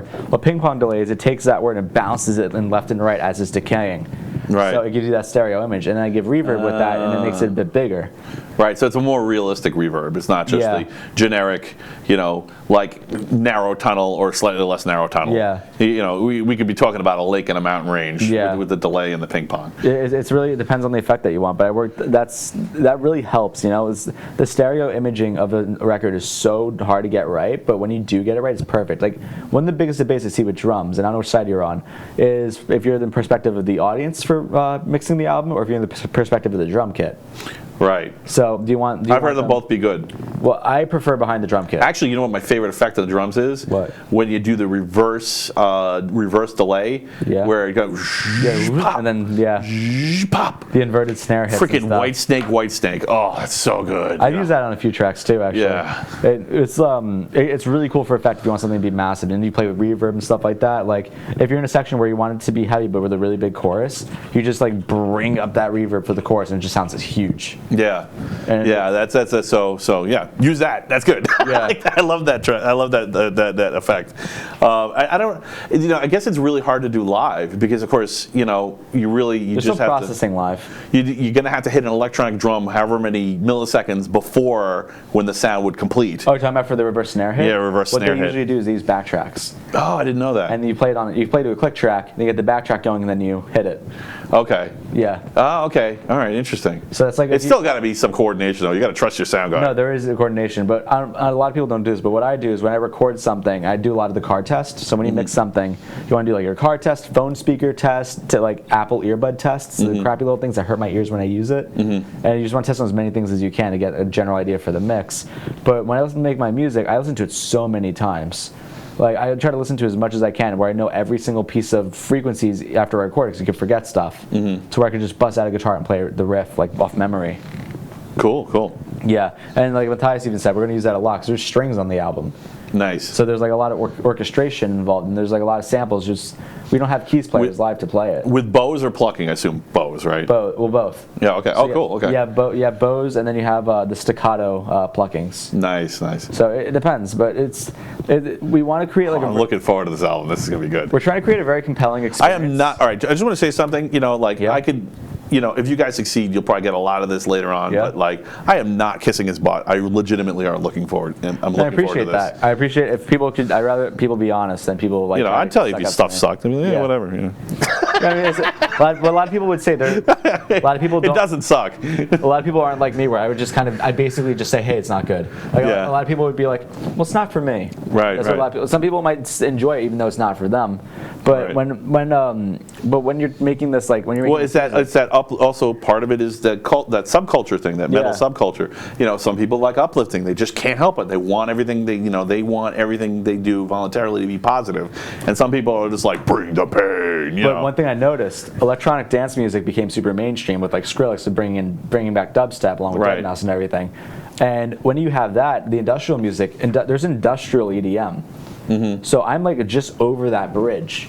Right. So I can get people really interested in my thing. I did this one thing for my solo. Well, dub is inherently positive. It's the dub step that went dark. Yeah. Did the drops and the But I did this one thing in my project that was when I was on bronchitis and I couldn't scream. I had to figure something out. So I did something that I call industrial whisper rap. What? So what I did is I did a very prominent kick snare combo, right? It's like boom, tss, boom, tss, but at 120 BPM, and then I brought in a guitar. I brought in a bass line just with it, just playing something simple, and then I bring guitars later, and then I just whisper the vocals. I'm like da, da, da, da, da, like in melodies, and I whisper lyrics, and then what I do is I ramp it through distortion and saturation, and it sounds like I'm screaming my head off. Right. Yeah. That's cool, man. It's insane. That's awesome. So when I finished that, I showed my friends the effect, and like, oh my god, it's like without your screaming your This head is what I'm off. talking about, taking your time. You guys are actually experimenting a lot of this is for my stuff. For with them, I think it might change later on. I'm really confident in their instrumentation. Well, all right. Let me just say, if it's in you, if the mechanism is inside of you, to take your time and to look for something new that's novel instead of just saying, oh, we got to crank out another tune. Let's write a song. Let's stick more meat in the grinder. Let's go. Chop, chop, chop. And there was tons of bands. Again, it was a different time. The electronics was out there. People were using MIDI. And there were strictly digital setups, but that was the crap that the A-list bands had and no one else. Yeah. You had to be Phil Collins. Yeah, you had to be really. Yeah, it was really expensive. Yeah, that was just out of the question. And by the time, and of course, I was a computer guy, so I was I can't tell you how much money I wasted on high-end sound cards, just hoping that would be the one where I would. But of course, now in hindsight, it's so stupid because the sane way to do it is, of course, to plug something into USB. Yeah. So you're isolated from the electronic noise from the computer. Yeah, you gotta have a DAC. I had a lot of gold-plated sound cards that went nowhere. Right. I use my interface. You can get an interface now for so cheap. You can get one for if you want to get a really. I just bought one on Amazon for $20. It's pretty good. I use the one I use for my mixes. Actually, I use one for $200 for Mobley's 150 200, and you can get one for an extra $2 on Amazon and get a mic stand with it, headphones, a microphone, cables, and that's they have the podcast specials. Where everything you'd need for a podcast from top to $2 bottom. more. It's a no-brainer.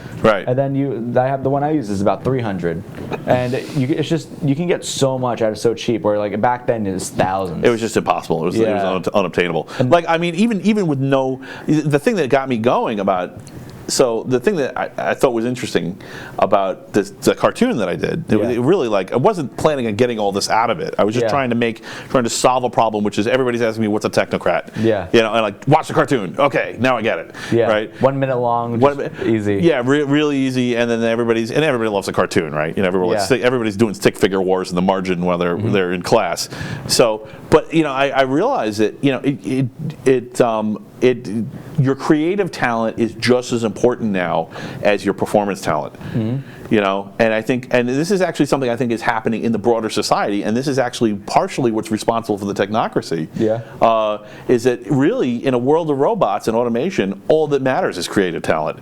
Well, actually, what I'd argue that creative talent doesn't matter as much as your live talent, because what a lot of people do, they do it on actually American Idol too. Well, I appreciate live bands myself, but I thought that was just a personal decision for Matt Newhall. I didn't think that was something that other people were in on. A lot of vocalists, they I noticed that if you sit through a mix session, what people do to play live, because if you're a musician, especially in the metal field, you're a geek. You need to be a geek. You need to know your equipment. You need to know how to manipulate it and how to work it, how to work a microphone or your guitar or whatever. But what people do is they actually take vocals from the album. They cut off a lot of the frequencies and they play that live to make your voice sound bigger. Stuff like that they do. Right. But in the studio, if you're bad at singing, you just use Melodyne, and then you can just take your you did an F sharp, or you're supposed to be at a B, just drag it up. Right. Yeah. Well, there was a ton of that amateurish versions of that in the 2000s, the late 90s and mid 2000s.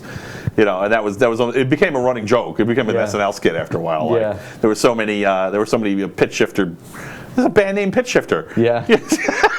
We also have Matt Bellamy from really good, by the way, if you haven't checked out Pitch Shifter. Matt Bellamy from Muse. He plays a solo, but what he does is he uses actually a pitch pedal where he shifts it up and down octaves just by playing one note, and then he just uses pedals. He could be playing the note and then his foot's just like this on the pedal, and it sounds insane. Right. The guy's insane with his guitar tones. Right. 6 tracks for one song. Wow. Really? Yeah, 6 guitar tracks.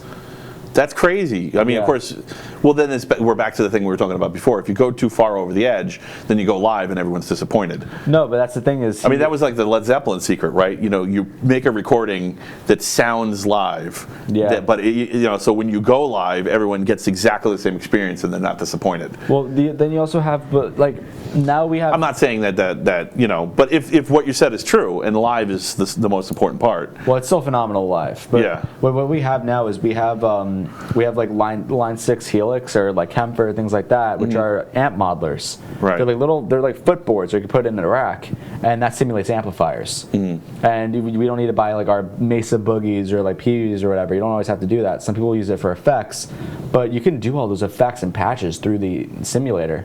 And just by having that, if that fails on you, you're kind of screwed. I just haven't heard Mesa Boogie in a while. Are people using that? Mesa Boogie dual rectifiers, they're so insane. Okay.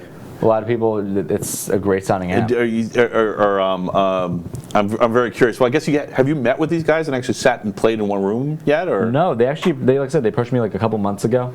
Right. I've been in the semester for the entire time. We haven't even had a video chat or anything. So because right now you gotta let me know. It's 1 and 2 a.m. for them right now. Actually, it's 3 or 4. Oh, thanks guys for staying up.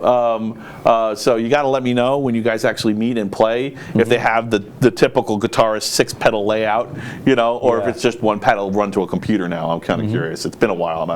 I'm dating myself, but that used to be the running joke. Guitarists would show up with 3 guitars and 6 pedals and 2 different amps that he'd plug in between to try to get the different effects. Yeah. And now he just run it through one computer and there you go. Yeah, computers have become so viable in that stuff. Right. And that's kind of where we go to the technocracy and how it's involved in everything. 3:15 a.m. there. Jesus Christ. But woohoo, dedicated. But that's where you go after party. That's where you go back to the technocracy, right? Because you're sitting there producing the music. You can entirely engineer someone's talent to be there or not there. Like Britney Spears, biggest example of that. Well, it's gotten to the point where that ability, that leverage is so great that everything else kind of pales. So there's a lot of stuff going on in the industry that a lot of people argue against. So when you're doing your production, arguably you're a new member of the a band, right? If it's like a five-piece band, you're the sixth member because production is equally as important as writing it. Because a lot of producers It's more. Yeah, but a lot of producers. Sorry, you guys could hate me for saying Well, it. it depends on more. your talent, but like. Assuming that he's a talented. Yeah. But like the producers. I mean, that was true in the '80s too. I mean, you heard good bands turn great with good producers. So. Well, I sat with people. I've done production sessions where someone was just terrible at their parts. I learned their parts and I played it, and no one even noticed. Right. Or like I recorded it, and also like producers, they have an ear for things too. Like you have like this section is coming up, it needs to be really powerful. Play this note instead, and to bring it up, you know. Right. And that's like kind of where producers would have input too, aside from production. But you're like. But when you're doing production, people do things like for the sake of listenability. Like for example, there's the biggest thing called sample replacement, where they would take like actually acoustically recorded drums. Hey, that snare doesn't sound good enough. Let's bring in a MIDI snare instead, and they bring that into the kit. And that's like that shit sucks. If you're a musician, you spend hours in the studio and tried really hard to get things. Right. And there's a lot of. Well, it's it's the same thing in computers too. Egos abound, you know. But it's also a lot of people argue against it because it's like you're taking the humanity out of music, you know? Right. You're not supposed to be perfectly on the dot when you're playing. You're supposed to be a little bit off because it makes it interesting. It shows your talent. Like it kills me if I need a timeline like a guitar. See, I think the trick is to sound like you're a little bit off, like you made minor mistakes during it, but then you realize that they were actually intentional. That it's part of the feel. I do a lot of like fret buzz. And like like a good example, like Slayer, their guitar solos. I had a friend who was playing guitar solos for Slayer, and he would get it kind of right all the time, but it was never spot on. And then he went to a concert, and he's like, "Oh my God, they played it exactly note for note. They did that on purpose because they sound really chaotic. If you haven't listened to Slayer's guitar solos, it's like all over the place. Yeah. And he's like, I was getting it wrong. I thought that there was an element of chaos to the solos that isn't there. That they did it exactly as they intended. Yeah. So that's the trick, is like, make it sound like it's not intended, but it really is. Like you were saying before about being a little off time. Yeah. Right? Yeah, like ahead or behind the beat. The drummer being a little ahead or a little behind, depending on what the song is and the mood in the moment. Yeah, and then you have like a lot of progressive drummers who are like bringing the genre to like new interesting drum beats. Like for example, the big gent movement, which is like progressive metalcore. You could talk about this for 10 hours, can't you? Yeah. This is awesome. Sorry, keep going. The progressive metalcore genre, or being dubbed gent. Gent is basically onomatopoeia. It was made by Meshuggah. I don't know if you know who they are. Meshuggah. Yes, a little bit. They were a big band in the 90s and 2000s. Yes, I know who they are. Yeah, I remember. They started that genre. Gent is basically the sound of just a really aggressive tone, open hit like string, or like an aggressive palm mute. And what people do is they synchronize that with bass and drums, like the kick drum. So you can get like in polyrhythm. So you get polyrhythms like like Primus kind of stuff, like that. Yeah. Tool does it too. Yeah. But that influenced a lot of modern stuff. So now they're taking guitars, not 6 strings anymore, 8 strings, tuned down to drop E. By the way, if you don't, for some reason you don't know who Primus is, the theme song for South Park for years. Yeah. Primus. They're pretty insane. Yeah. But then, then you have that whole like gent style of music that's taking over, and then drummers are playing with it. They're playing with odd time signatures, so like weird placements of snares and like trying to tie everything together, but still kind of stay off and interesting. So every member of the band does their own stuff that kind of interests you in it. Right. It's obviously do that very boring. Like it's very easy to do that, but when it's done well, it can be very insane. Right. Like you heard that in the track that I showed you, the one I did for my class. Like you heard I had that kind of style. So. Yeah. Well, the problem with that is it can get artsy quick. It can just go over the edge and be like, okay, this is just an experiment. Oh, you heard? Yeah, you heard what I did for like the chorus, like it's like going like really insane. Right. There's a lot of triplets and everything, and I just got to say, all right. It sounded good. Yeah, but if I can't play that part in one take, I'm not recording it. Right. That's how I got to. Right. Yeah, there's that happens with Primus. Even their good stuff, even their very best songs, once in a while they kind of just drift off into like, okay, this is just some kind of experiment. Yeah. It sounded like, this is all right, they made us make an album, we made an album, all right, bye.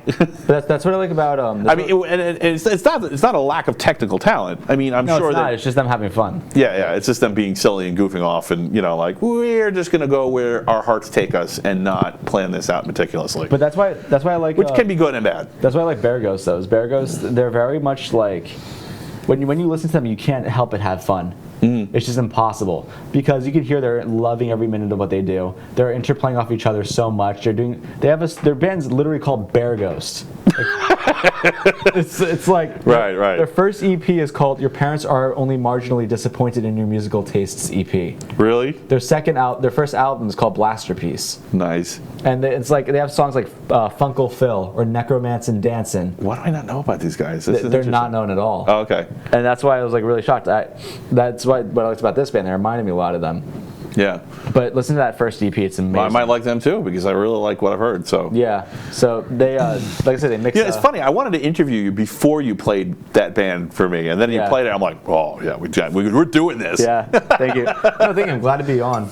I usually try to stay behind the scenes as much as I can, just because I want like you guys to have like a really strong show. Well, thanks for coming out for this, and that Yeah. actually that reminds me. So you have your show here. Yeah. So the Jump Cut. So I'm kind of curious about the Jump Cut. What's your idea for the Jump Cut? What was your thinking for it? So I met Nigel.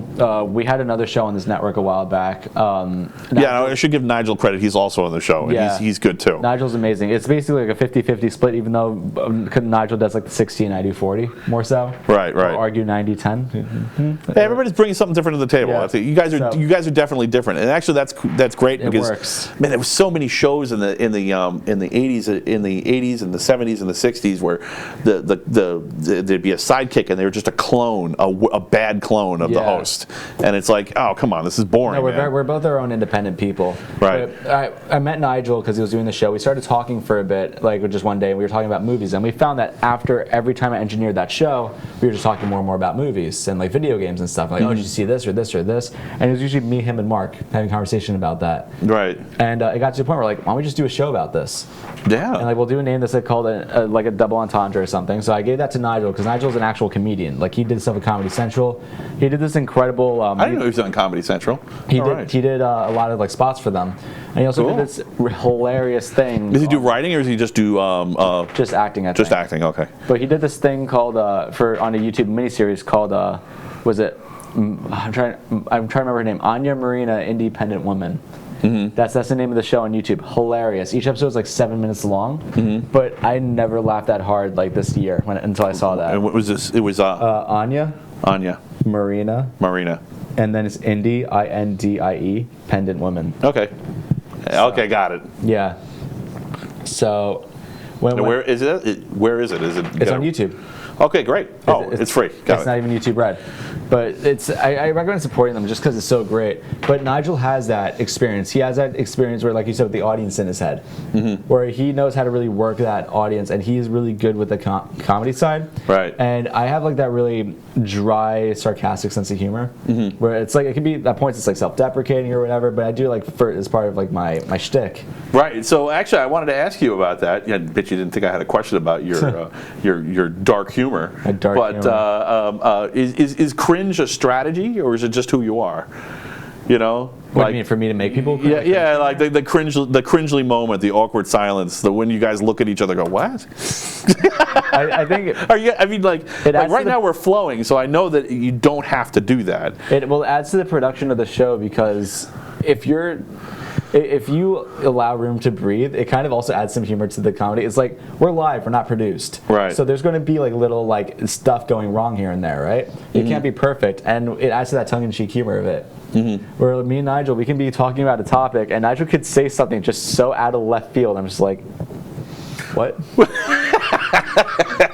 Right. Because well, for example, we were reviewing Glass. Well, that's the thing. Like he would do that, and you just stare at him, and I'd find myself laughing. I'm like, why am I laughing? And I'm like, that was so weird. I mean, We did do they do this on purpose? We do a lot of facial expressions for our comedy. Right. But Nigel is like, he's such a funny guy, and we were reviewing Glass. I don't know if you saw the movie. Yeah. But it's the sequel to Split and Unbreakable. Oh, I haven't seen it yet. I really want to see it. So basically, in the movie, Yes, I love Unbreakable. I know all about it. we were talking about the because you talked about how there's those people in real life on one of your shows. Right. I yes. watch them even when I'm not here. I watch them. Yes, nice. So so we were talking about Glass, and Glass, the character, his wife. No, it was his mother, and we thought it was his wife. Is this gonna be spoilers? No, it's not. Okay, good. Because she was in Unbreakable. Yeah, right. It's his mother, and we thought it was his wife. And we were just, and I looked at Nigel, I'm like, my God, that was actually his wife, or that was his mother, and he's like, yeah, black don't crack.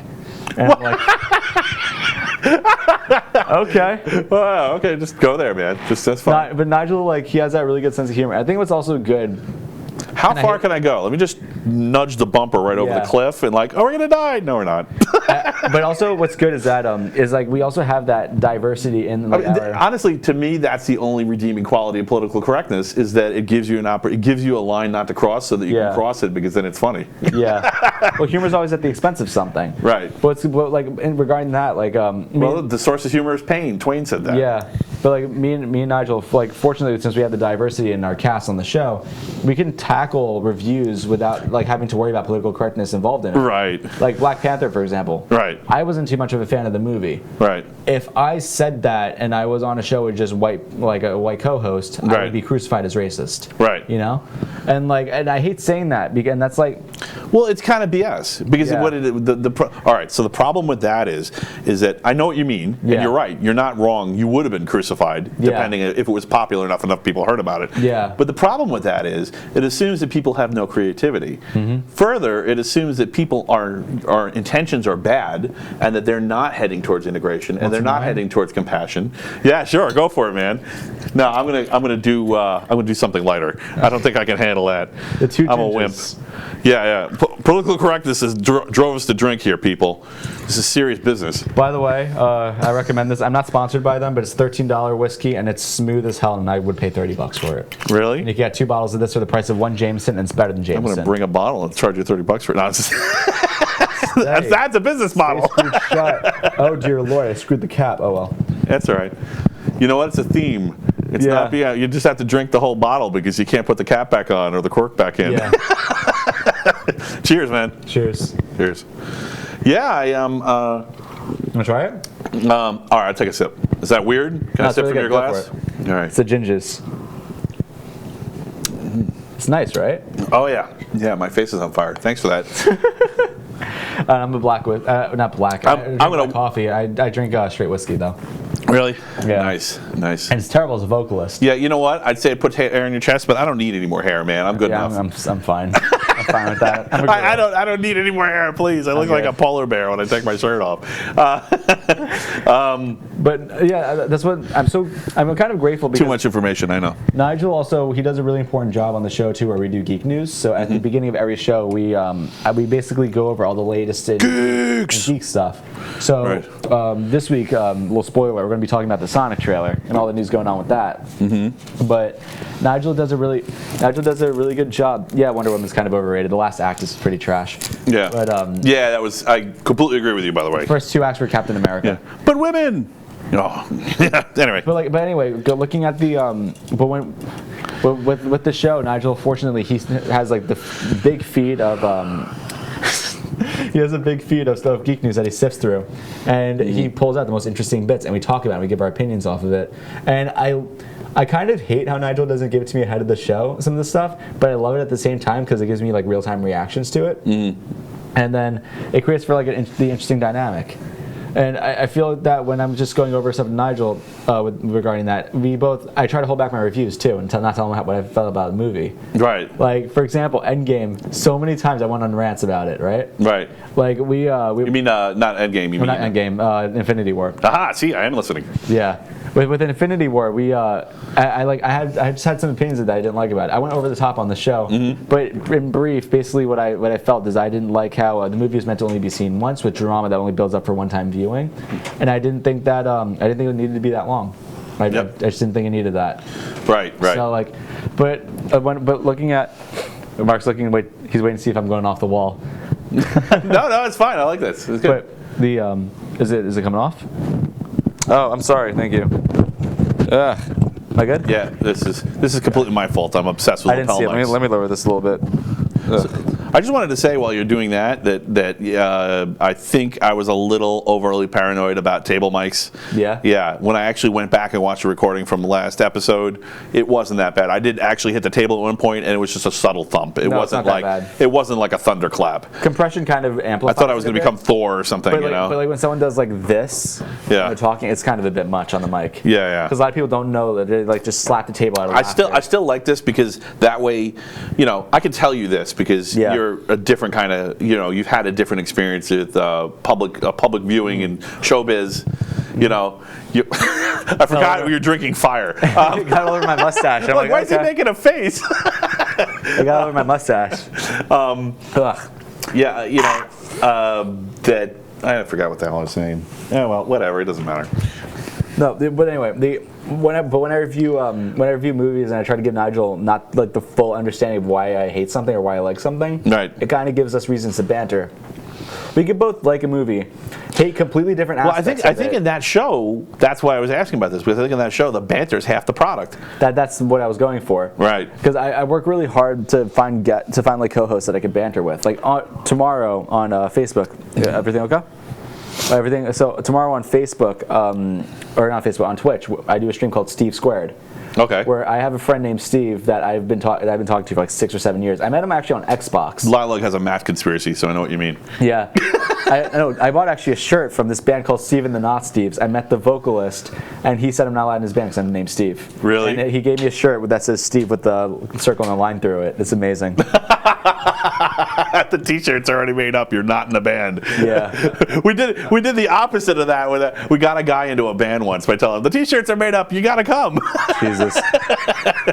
Yeah, that wasn't the most mature thing. It didn't work out. He's a guy I met, but this is a guy I met on Xbox, and then like we met in real life when I went up to Syracuse to visit him. And right. I didn't like Syracuse, but I liked the kid, and then we kept talking. And right. Then, now it's just kind of point. He's coming down to visit, and we're going to be doing a live session of Steve Squared on May 17th. Really? Awesome. Yeah. Cool. I'm looking forward to it. We're doing a live session of that. And you got to wear No Steve T-shirts for it. Oh, yeah. I'm getting him one. Nice. Because I met some really cool... I can't hate the local music scene because I've met some incredible people here. Right. It's just the way it works. I feel like I can work in different ways that can be a bit more productive. Right. I'm not saying I'm beyond it. I'm saying that like I'm trying to circumvent it. Right.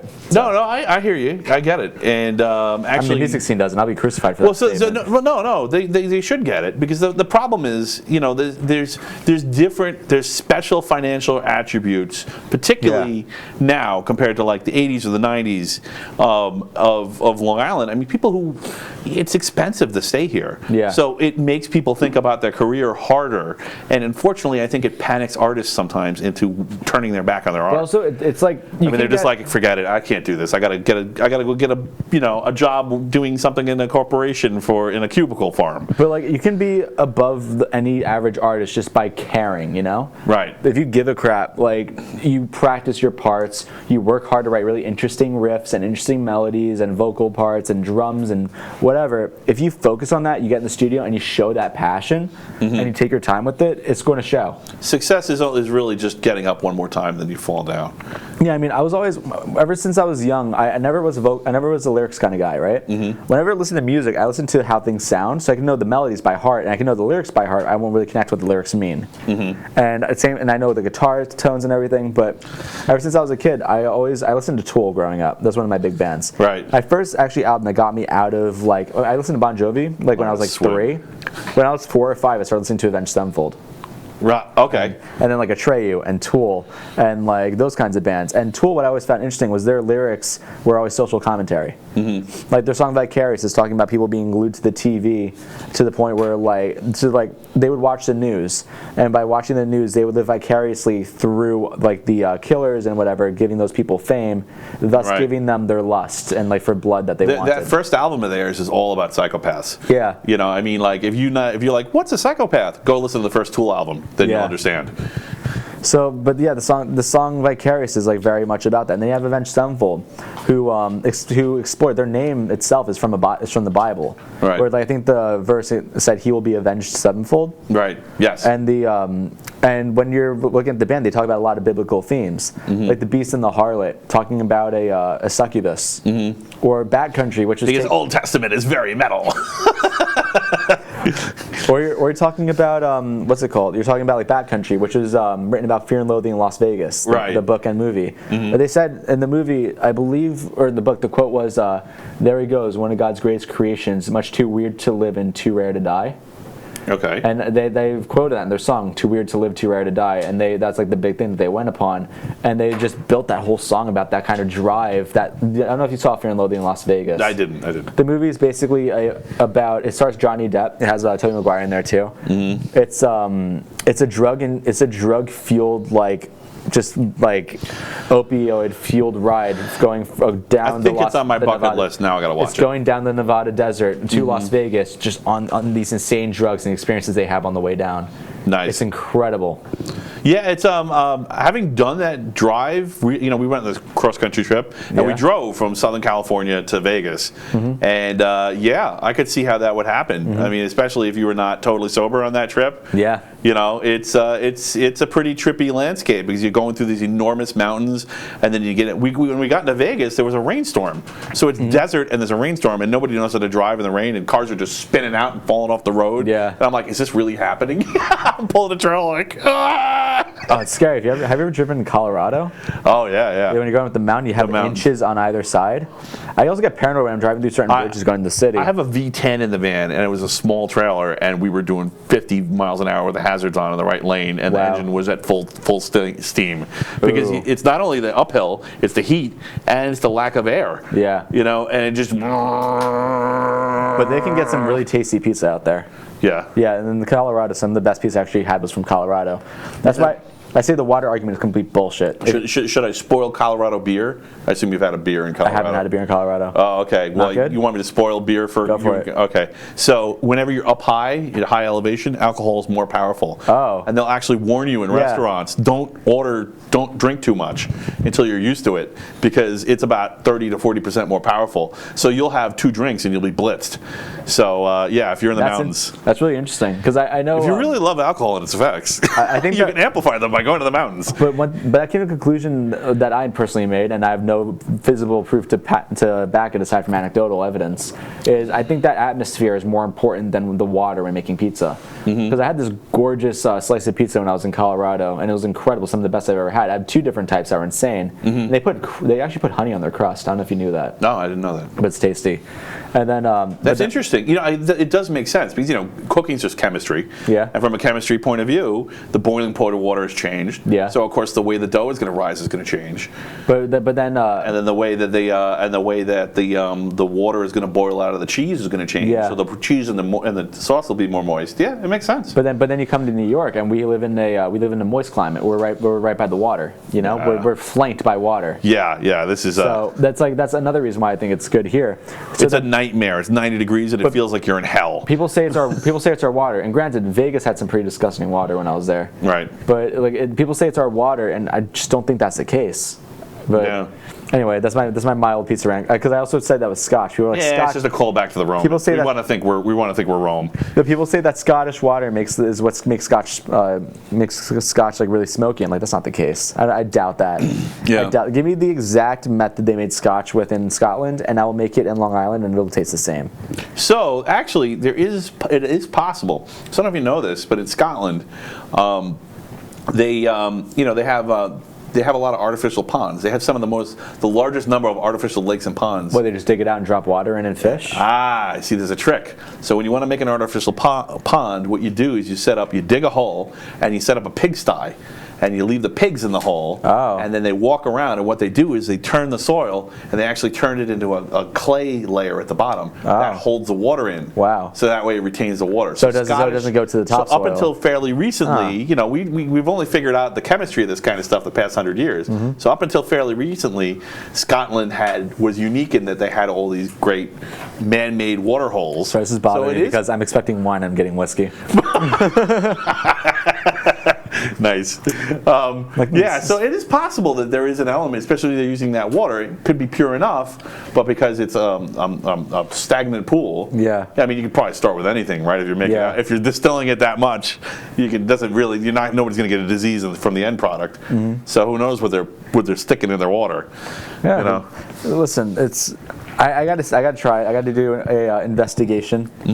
But I just know that the first Scotch I've ever had ended up being which we had from. I don't know. I think we got the alcohol. So we had what's his name? We had I can't forget his name. Digger Mesh on for 22 now. I remember that. Pounding down glasses. Awesome, by the way. Amusing. pounding down glasses of 10-year Lefroy like an absolute madman. Right. Went through, I think, like a bottle and a half. I think he stored it in his hair, man. I think That's crazy. I think he went through a bottle and a half. He's sitting on the show, and he's just casually talking to Mark, and he pops out the Lefroy, just fills it like that. Right. And then he just takes like swigs. Wow. And my God, the conversation after the show is probably the funniest thing I've experienced in a while. Really? I'm almost afraid to talk about it. No, but what I'm saying is that he brought that in. I got to try it. This is my first time ever having like scotch, aside from like limo scotch or like, or in Vegas where they have open bars at your hotel. Right. Yeah, they Oh my God, it makes me so nervous with the kids. You know, like don't touch the refrigerator, kids. Well, no, they have. It's $1 million a bottle. My fridge is actually empty. Yeah. They have all you can drink happy hour if you get from a list, and then they also have. We stopped in Vegas, so. But you also have CVS. I don't know if you've been there. And CVS is they have full long aisles of just liquor. Right. In a health store. Yeah, it's kind of like Disneyland for drunk adults. It's insane. It's really insane. No, I went to CVS because there was one down the block from my hotel. I went there and I saw like a group of like I guess college kids, right? Yeah. And I feel like an old man saying this even though I'm 21, but you know, it's just a bunch of youngsters. Right. But they were like filling up on like just different types of beers and like vodkas and stuff. And I just went there to get some Hot Pockets. Right. I just went there some Hot Pockets to the room. Like I need a snack. 'Cause I went to Vegas for work. You know, like sometimes my friends and I will hang out in like the Dunkin' Donuts by Mulcahy's. Yeah. Or we'll hang out in a coffee I know that shop. Dunkin' very well. A coffee shop by a bar with the intention of the drunks wander in, and then it makes for great people watching. It's like the entire city is that. You know, just people running around, screaming, acting crazy. You know, if you don't like drunk people, I mean, like I needed to tell you this, but don't go to Vegas. After 5 o'clock, you're doomed. At the trade show at the Las Vegas Convention Center at like 3 o'clock, because the show ended at 5. At 3, they just brought out cases of beer and they were just popping it open and handing it out. Wow. I'm like, I'm walking around the Las Vegas Convention Center with the fucking Heineken in my hand, and I'm just like, this is the weirdest experience. You know what? If they clamp down, if they get weird, then that's what the city does. That's all they do. I turned 21 about a month before I went to Vegas. So like not even. I went to Vegas I think like mid-June. I turned 21 at the end of May. Right. And so I was fresh into being 21. Right. And then like I still not a big drinker. Like I never really went through that big like let me get drunk constantly at 21. I tried. I'm like okay, move on. But going to Vegas, man, on that experience was just so weird. Yeah. Just going there like because I'm just an average. I guess I'm level-headed, but like being around all those kinds of people and then just doing whatever, you know, just doing my own thing, like getting Hot Pockets instead of beer. And right. It's weird. Yeah.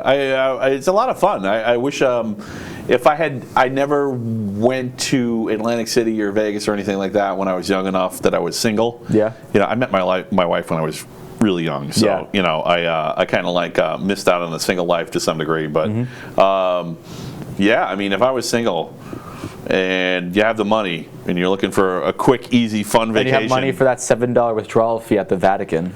Oh my God, the Mandalay. We stayed at Mandalay Bay, and yes, that Mandalay Bay, and the ATM $8.50. I was like, what? You know, it was crazy. God. Yeah, they really have a good racket going on there. Because I kept saying only 20. Only place in the country, by the way. Yeah. Yeah. But then I don't know if you've ever been to Little Vincent's across from the Paramount after a metal show lets out. That's a funny sight. Yeah. That's a really funny sight. Yeah. Because they come in, because that's the only place open.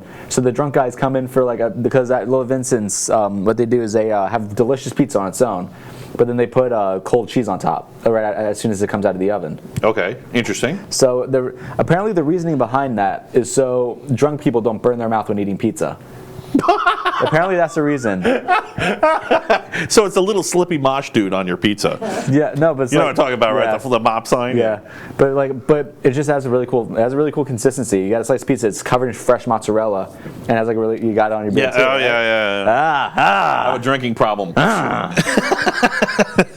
No, but I do the bit, but then we got to clean it up. So. No, but then it gives like this really cool consistency and like a contrast and flavor and textures and whatever. So I recommend it. Little Vincent's if you're in New York. Cool. Yeah, you know what? I wonder if it's the same thing as Colorado and why Colorado got it right. You need some water to wash that down? Good. All right.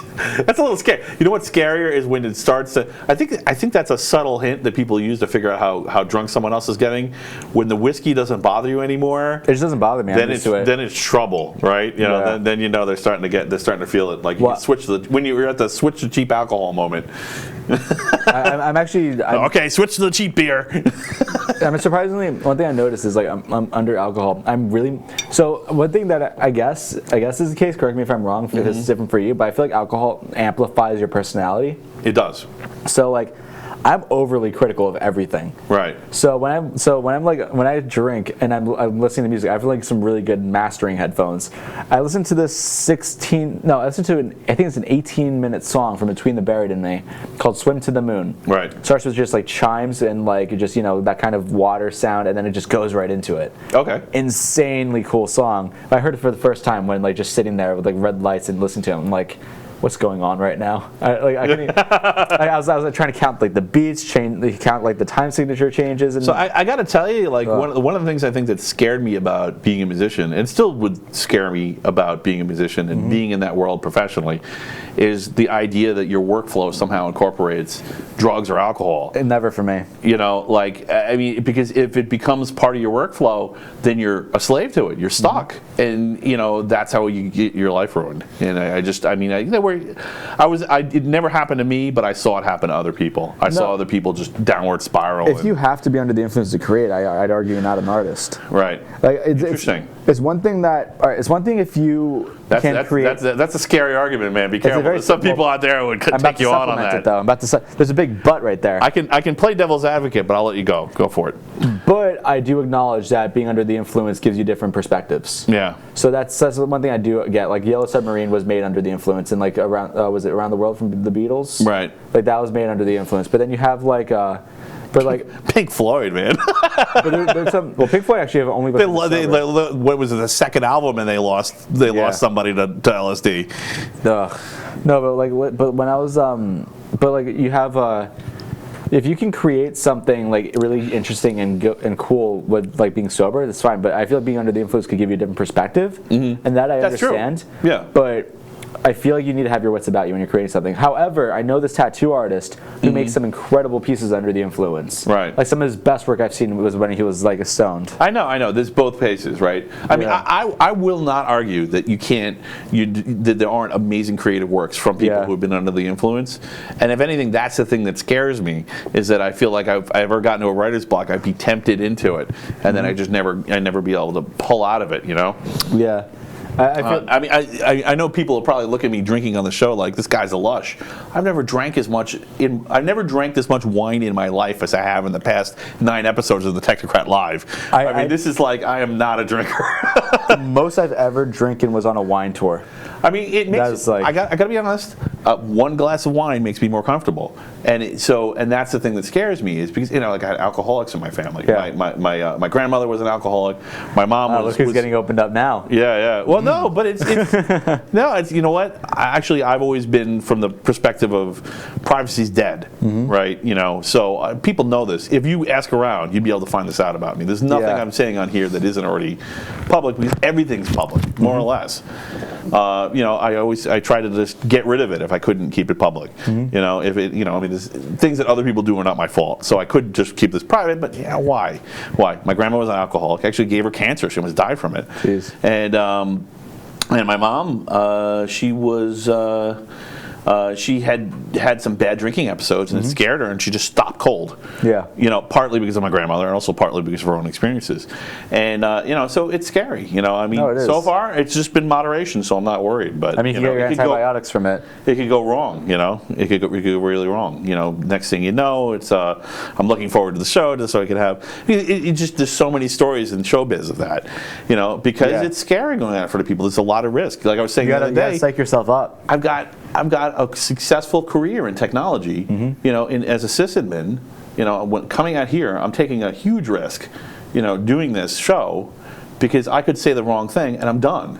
Right? Yeah. So you're saying about being politically correct. You're just criticizing a movie. You're saying, here's the thing. Here's the problem with Black Panther's cinematography. Yeah. And someone descends on you like the Four Horsemen, and you're done. Yeah. And it's like, but I mean, to me, I think that that's something that it needs people like you and me and other people out there to come out and just say, hey, criticism isn't hate. Yeah. Criticism is comes from a place of love. No, yeah, I agree with that. But but the point I was trying to get is that this is.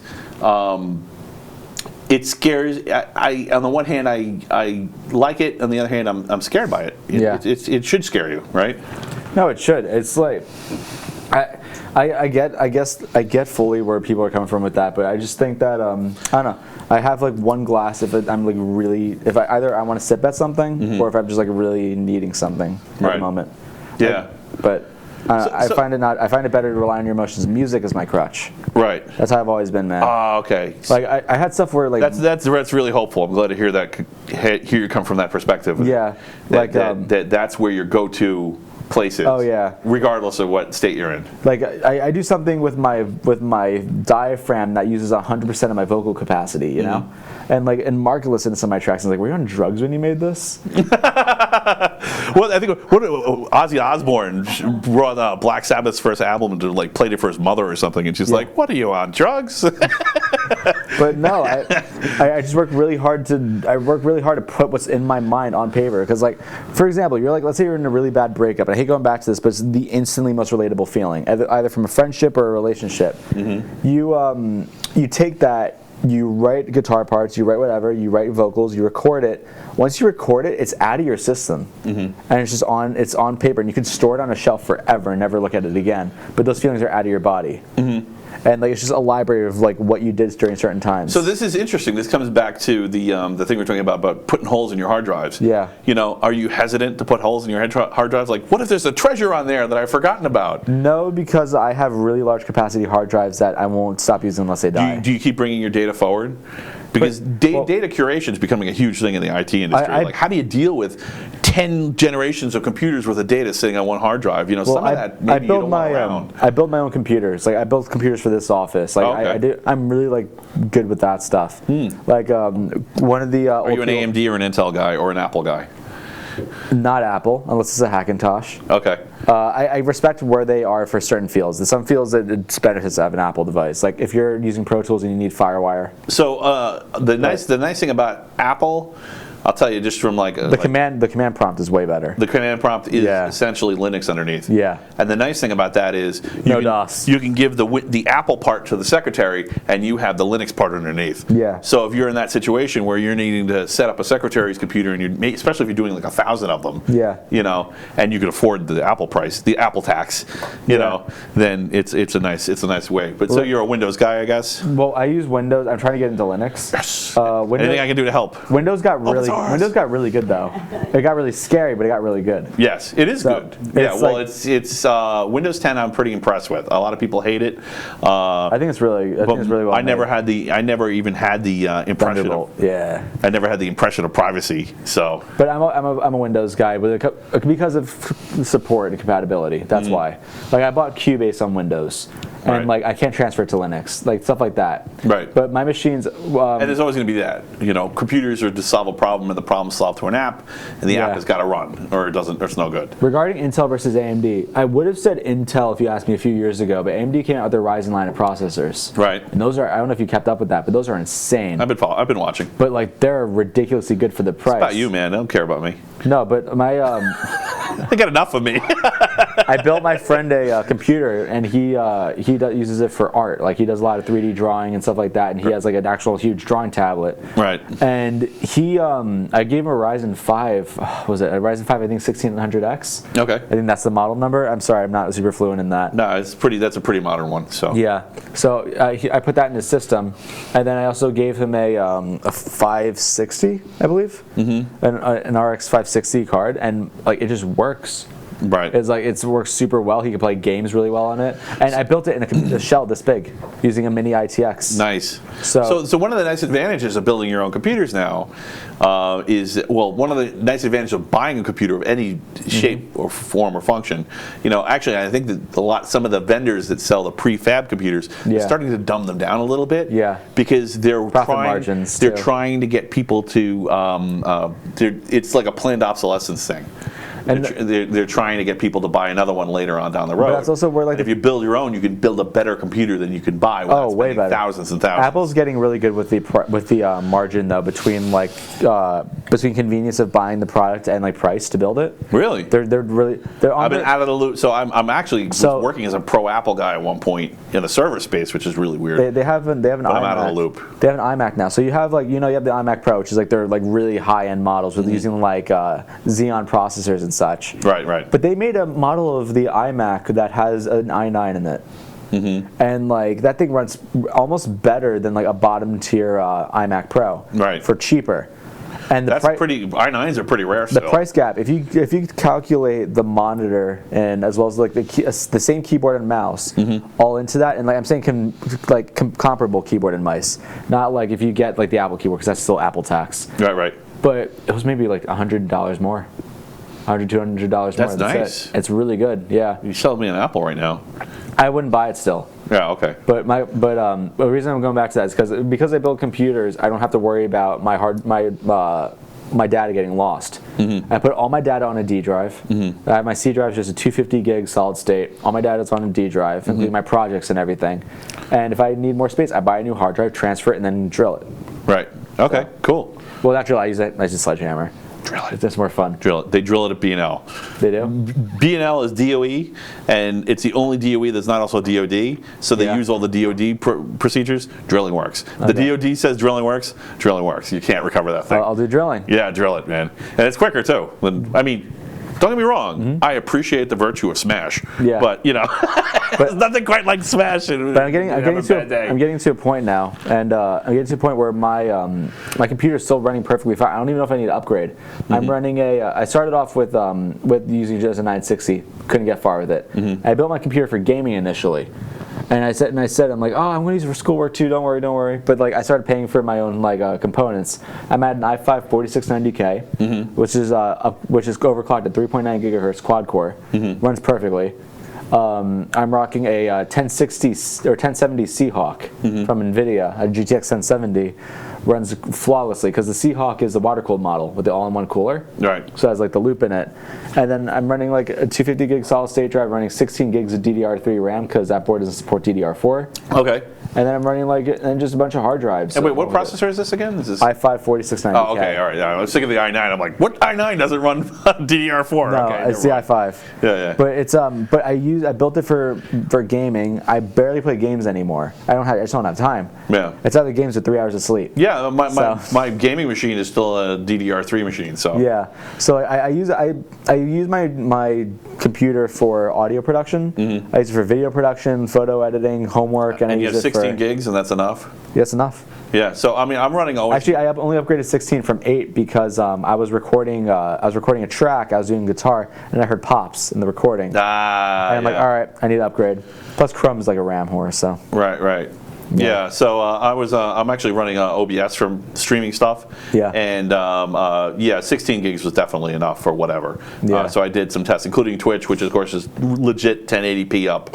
Which, unlike some of the others, Twitch is mix really it down. good. It's really good quality. I really wish the other. I mean, at least if they're going to, put you in this walled garden and restrict your usage to your own content. Yeah. And the ways that it can come in and out. The least they could do is the non-Twitch platforms is get you the full bandwidth. At least give you your money's worth. I think Twitch caps your audio at 192 kilobits per second. Yeah. But I don't know if you're an audio guy like enough. that. That's enough. I don't know if you're an audio guy to that extent. I am. But but that's like I run strictly digital out. I run SD-PIF, to a stereo, and then to subwoofer and surround sound, and I use interesting effects with surround sound on some albums. Actually, I don't surround. There's one album that I bought that was mixed in 5.1, which is insane. It's called The Great Misdirect. Insane album mixed in 5.1. So, but one thing people don't notice is headphones aren't really 5.1. Like what they use is the digital surround sound. hence Dolby Digital. Right. But Dolby Digital is crap, don't use it. You're actually better off gaming with an actual surround sound and headphones off. No, because I argue against that. Oh, really? Okay. Because the way technology works is you have it depends on the headphones, obviously. But the way headphones work is if you're using surround sound, let's say you're hearing something from over here, right? Because how would I hear if I'm panning like guitars, on headphones? How would I hear where it's going? Right. So the way it works is it actually bounces off audio in the ear cup to get it to your ear. Oh, okay. So it's like it gives you that surround sound effect. So Right. because I don't know if you've ever used an actual 5.1 headset. No, I haven't. There's actually like 3 speakers in each ear. It's terrible. Oh, right. Because it just sounds so disoriented. So I was actually comparing just 2 stereo headphones to a surround sound setup, and what I was talking about is like if the game is actually putting out legit surround sound and you're playing a first-person shooter, as your character is turning around, the noises are spinning around too in the room, and that's something you just can't get with headphones. You could. You can. Yeah, you just need a good enough pair. Okay. All right. So I use. I've had better luck with the actual. So when I get, I know what your budget's like. Yeah. But if you have like $300, you want to get headphones and you're just at home. Sure. The Philips Fidelio X2s are really good. Those headphones, there's something called Soundstage in it. Soundstage is where I get like really geeky. Do they have noise canceling built in or no? No, it's actually the opposite. Okay. So what they're I'm called looking for noise canceling ones. Well, they're called open backs. Right. So open backs, what they are is instead of like having a cover over the headphones, there's a grill where the speakers can bleed out, which gives you a wider sound.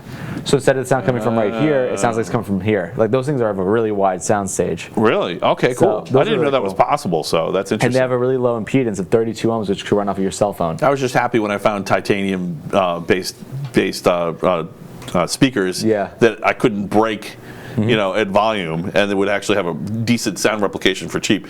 I mean, I've ripped so many headphones. I have a headphone graveyard in my house of just dead headphones that I've murdered from ripping them off my head because I do a lot of mechanical stuff. I don't know if you do that too. I do, yeah. What do you build? I used to do a lot of. When I did mechanical stuff, I did like a lot of props and things like that. Like when I was younger, I actually used to modify Xbox controllers. Oh, okay, cool. So like I used to take out the buttons and I used to take bullet casings that I got from the range, and I used to like use a Dremel that I got for her birthday. Okay. And I would cut up the bullet casings and I would fold it and put it into the controller. That's some spent casings, right? Yeah. Yeah. I had a friend. Oh, this is a great story. I had a friend in high school drilled a hole through a live bullet. All right, have a good night, Matt. Thanks for staying up to 4 a.m. for me. See you later. Thanks. No, he's not talking to me. I'm still here. I'm not leaving. Math, yeah. Matthias. Okay. Yeah. I had a friend drill a hole through a live bullet and then wore it on a necklace at school. And the next day everyone's like, "Are you?" He was insane. So yeah. He was very metal. He was beyond metal. He was. Oh God. He was on 11. Terrible. I'm not sure I think he was alive last I heard. So he's got to be. He must have been super lucky with that. Like. Yeah, he was. He knew where to drill it, but still, that's nuts. I mean, he was drilling it in the front where the actual bullet is, in front of the gunpowder. But I mean, so this is the bullet he was going like straight through. Yeah. Jesus. Yeah, I'm like, what? Yeah, the same guy got drunk and sawed off a piece of his finger, and then thought it was funny and came to school on Monday, and had a T-shirt on that said, see me get drunk, see me play with power tools, don't be me. It was awesome. Jesus. That was the same party where we opened up the fridge and it was completely full with beer, and he walked up and opened the fridge and went, "We're gonna be so wasted," and he meant it. Oh, okay. Yeah, we were young and irresponsible. One thing I also did is I actually used a 12 gauge shotgun shell. I just cut off the metal piece on it, like of the spent casing, obviously, and I used it as a D-pad. Yeah. So yeah, I did cool stuff like that. That's cool, man. That was fun. And so you have you have a toolbox or a machine, like a drill press and stuff, or? Yeah, but honestly, I just got by with what I found. I did a lot of spray painting stuff too. Yeah, man. Sometimes that's the best way. But sometimes a lot of stuff that I do actually is like I do mechanical sounds for samples. Really? Yeah. Okay, cool. For one song, I needed a bed. I do what's called texturing. I think the blaster sound's just a steel cable. Yeah. From Star Wars. No, the blaster is actually a steel slinky. Oh, okay. And they take a metal mallet, and they hit it and go like that. Okay. The frequency, it just goes down. It's a frequency sweep. Okay. But But yeah, anyway, I needed texturing under a song, so I used my electric toothbrush and I recorded it for a bed. Okay. And then I ran it through effects, and I was able to get it to sound really cool, and it sounded like a just really massive, like. All right, don't be Jackal though. No. One thing, I also done things. I mean, it was a good gimmick, but it was a gimmick. I had to connect a 40-foot cable, and I brought my mic over to the washing machine. I was just banging on it to get samples like that. All right. Did it like really soft to really loud to get it like varying velocities. But oh my god, like stuff like that was really fun. But that's the extent I guess my mechanical stuff really went. What do you build? Oh, just all kinds of stuff. So I have a camping van that I brought on that trip. Oh, that's so I insane. totally built that up, and I had a ton of tools. I actually have toolboxes. I should probably not say this, but whatever. I have toolboxes in the back of the van, and they actually used the tools. Basically, a little workshop to repair either the van or we had like a blowout. It damaged the underside of the van. I had to fix a couple things. The plumbing went on the bathroom on the trip, so I had to fix that. So things break. It's like a house. Yeah. It's like a house. When you have a trailer or an RV. Yeah, if you ever go on a road trip. I know people who live in the bus life. Yeah. I've seen people install like routers. Yeah. So like I probably, if they put a video up, I probably watched it while I was building, for ideas. Ty from Interfidelity, he did a video on it. Okay. He was a audiophile reviewer. Yeah. He actually quit reviewing headphones and he went to do that instead, travel the country. Right. There's just so many. I mean, it's getting good. By the way, there's a really great, if you haven't heard about it yet, there's a really great, if you're in a van or an RV and you're looking for a heat or air conditioning solution, in low noise situations, either you're boondocking or you're at campgrounds where they have noise restrictions. Wow, am I getting out of this? But this is totally off topic. But Ego, and this is interesting. This is actually kind of interesting for doing recording, doing studio work outside. Like if somebody says, I want my show at the beach, you can do it now because there's this company called Ego, and they make power tools. They now sell a Ego lithium-ion battery-based generator that you can run 2,000 watts of AC power out of. For how long? As long as you want, because the batteries are interchangeable. Wow. They're if you use the 7.5 amp batteries from their power tools, you can get 12 hours depending on what you're doing. Wow. I mean, air conditioner only a couple hours, but I mean, you could literally run if you wanted to do a live show at the beach, you get a couple of those, get some spare power. So it's not cheap, they're lithium-ion batteries, but it's now it used to be not possible to run generators at remote locations and do recording, and now you have silent generators. I mean, or you can just do what I do. This came out this year. This came out a few months ago. So and you just go to Home Depot and buy it. You don't even need to do anything exotic like order it online. I take a Surface laptop. I connect a USB powered interface, and I connect a microphone to that, and I'm set. Oh, okay. And throw it in a backpack. Right. And then if I need more power on the Surface. Well, no, I'm talking about running a whole, if you want to do a whole band with amps and everything. Oh, gotcha. Yeah. Or if you wanted to have a live set with a computer and you're recording and a mixing board and but then 2 or 3 or 4 people doing an interview, you can literally do it at the beach. I mean, it's I have insane a 2,000 million, or a 30,000 milliamp hour battery. Yeah. 30,000 milliamp hours, and that thing is like a brick. It's this big. It's like this. I can beat someone with it. It's heavy. It's sharp. It's a weapon. But anyway, I can't bring that out on planes, but I use it to power my Surface, and it can give us 2 full charges. Nice. It can give my phone 9 charges. Well, one of the things that's interesting about that Ego thing also is because they sell it at Home Depot, you could take a plane to anywhere, go to Home Depot, buy one, and you're in business. Yeah, but the downside is you can't bring it back. Yeah, you have to bring it back. But I mean, I've seen I don't know if you're into roadkill. We're talking about a motor. Yeah. Oh, you know what I'm talking about. Yeah. There's a show called Roadkill. Yeah. And it's about guys who revive old cars from junkyards and stuff and get them going. There's another one that. And every time they fly someplace, they end up having to buy a toolkit and a jack because it's just too expensive to check them on the plane. Yeah, it's insane. I always loved watching the restoration stuff. One of my favorite YouTube channels, actually, because I don't watch TV much. People always ask me, what's your favorite podcast? I don't watch podcasts. I work in a podcast studio. I see 5 podcasts a week. Nice. So the podcasts that I watch are and usually stuff on here. If it's something really interesting, I might listen to it. Right. But I'm a music guy. Yeah, I still watch podcasts. Actually, if anything, I'm more picky now that I'm doing this. but I'm still watching them because I'm looking for tips and ideas. Yeah, that's smart. See, what I do is I'm just I get it though. You're right. I raw dog it and see what sticks. It's like the mechanic's car, right? The It's just thing's like- falling apart. The shoemaker's shoes. Well, if you're a producer like who does like actually music production for a living, odds are you'll see them reading a book on the plane instead of listening to music. Right, right. So, but like when on my spare time, I watch like a lot of YouTube things that inform me and help me learn, like mixed tips, or I listen to a lot of stuff regarding technology, like tech specs, stay up to date with that. Because like just like a doctor, like he needs to study like the latest, or lawyers need to study the latest in law and to stay relevant in their field. Tech people need to do that too. Right. Tech's changing all the time. Right. So this is something I actually took issue with. Sorry, I don't mean to pick on Arnie when he's not here. It's okay. But something that Arnie said last episode that I specifically thought wasn't true, which is with geeks.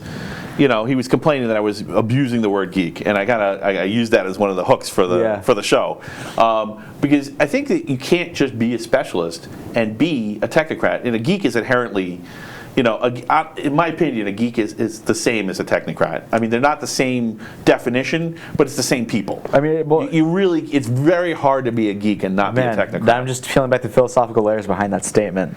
Right. It's really hard to be a geek and not be a technocrat at some level. You can be a responsible technocrat, but it's really hard to not be.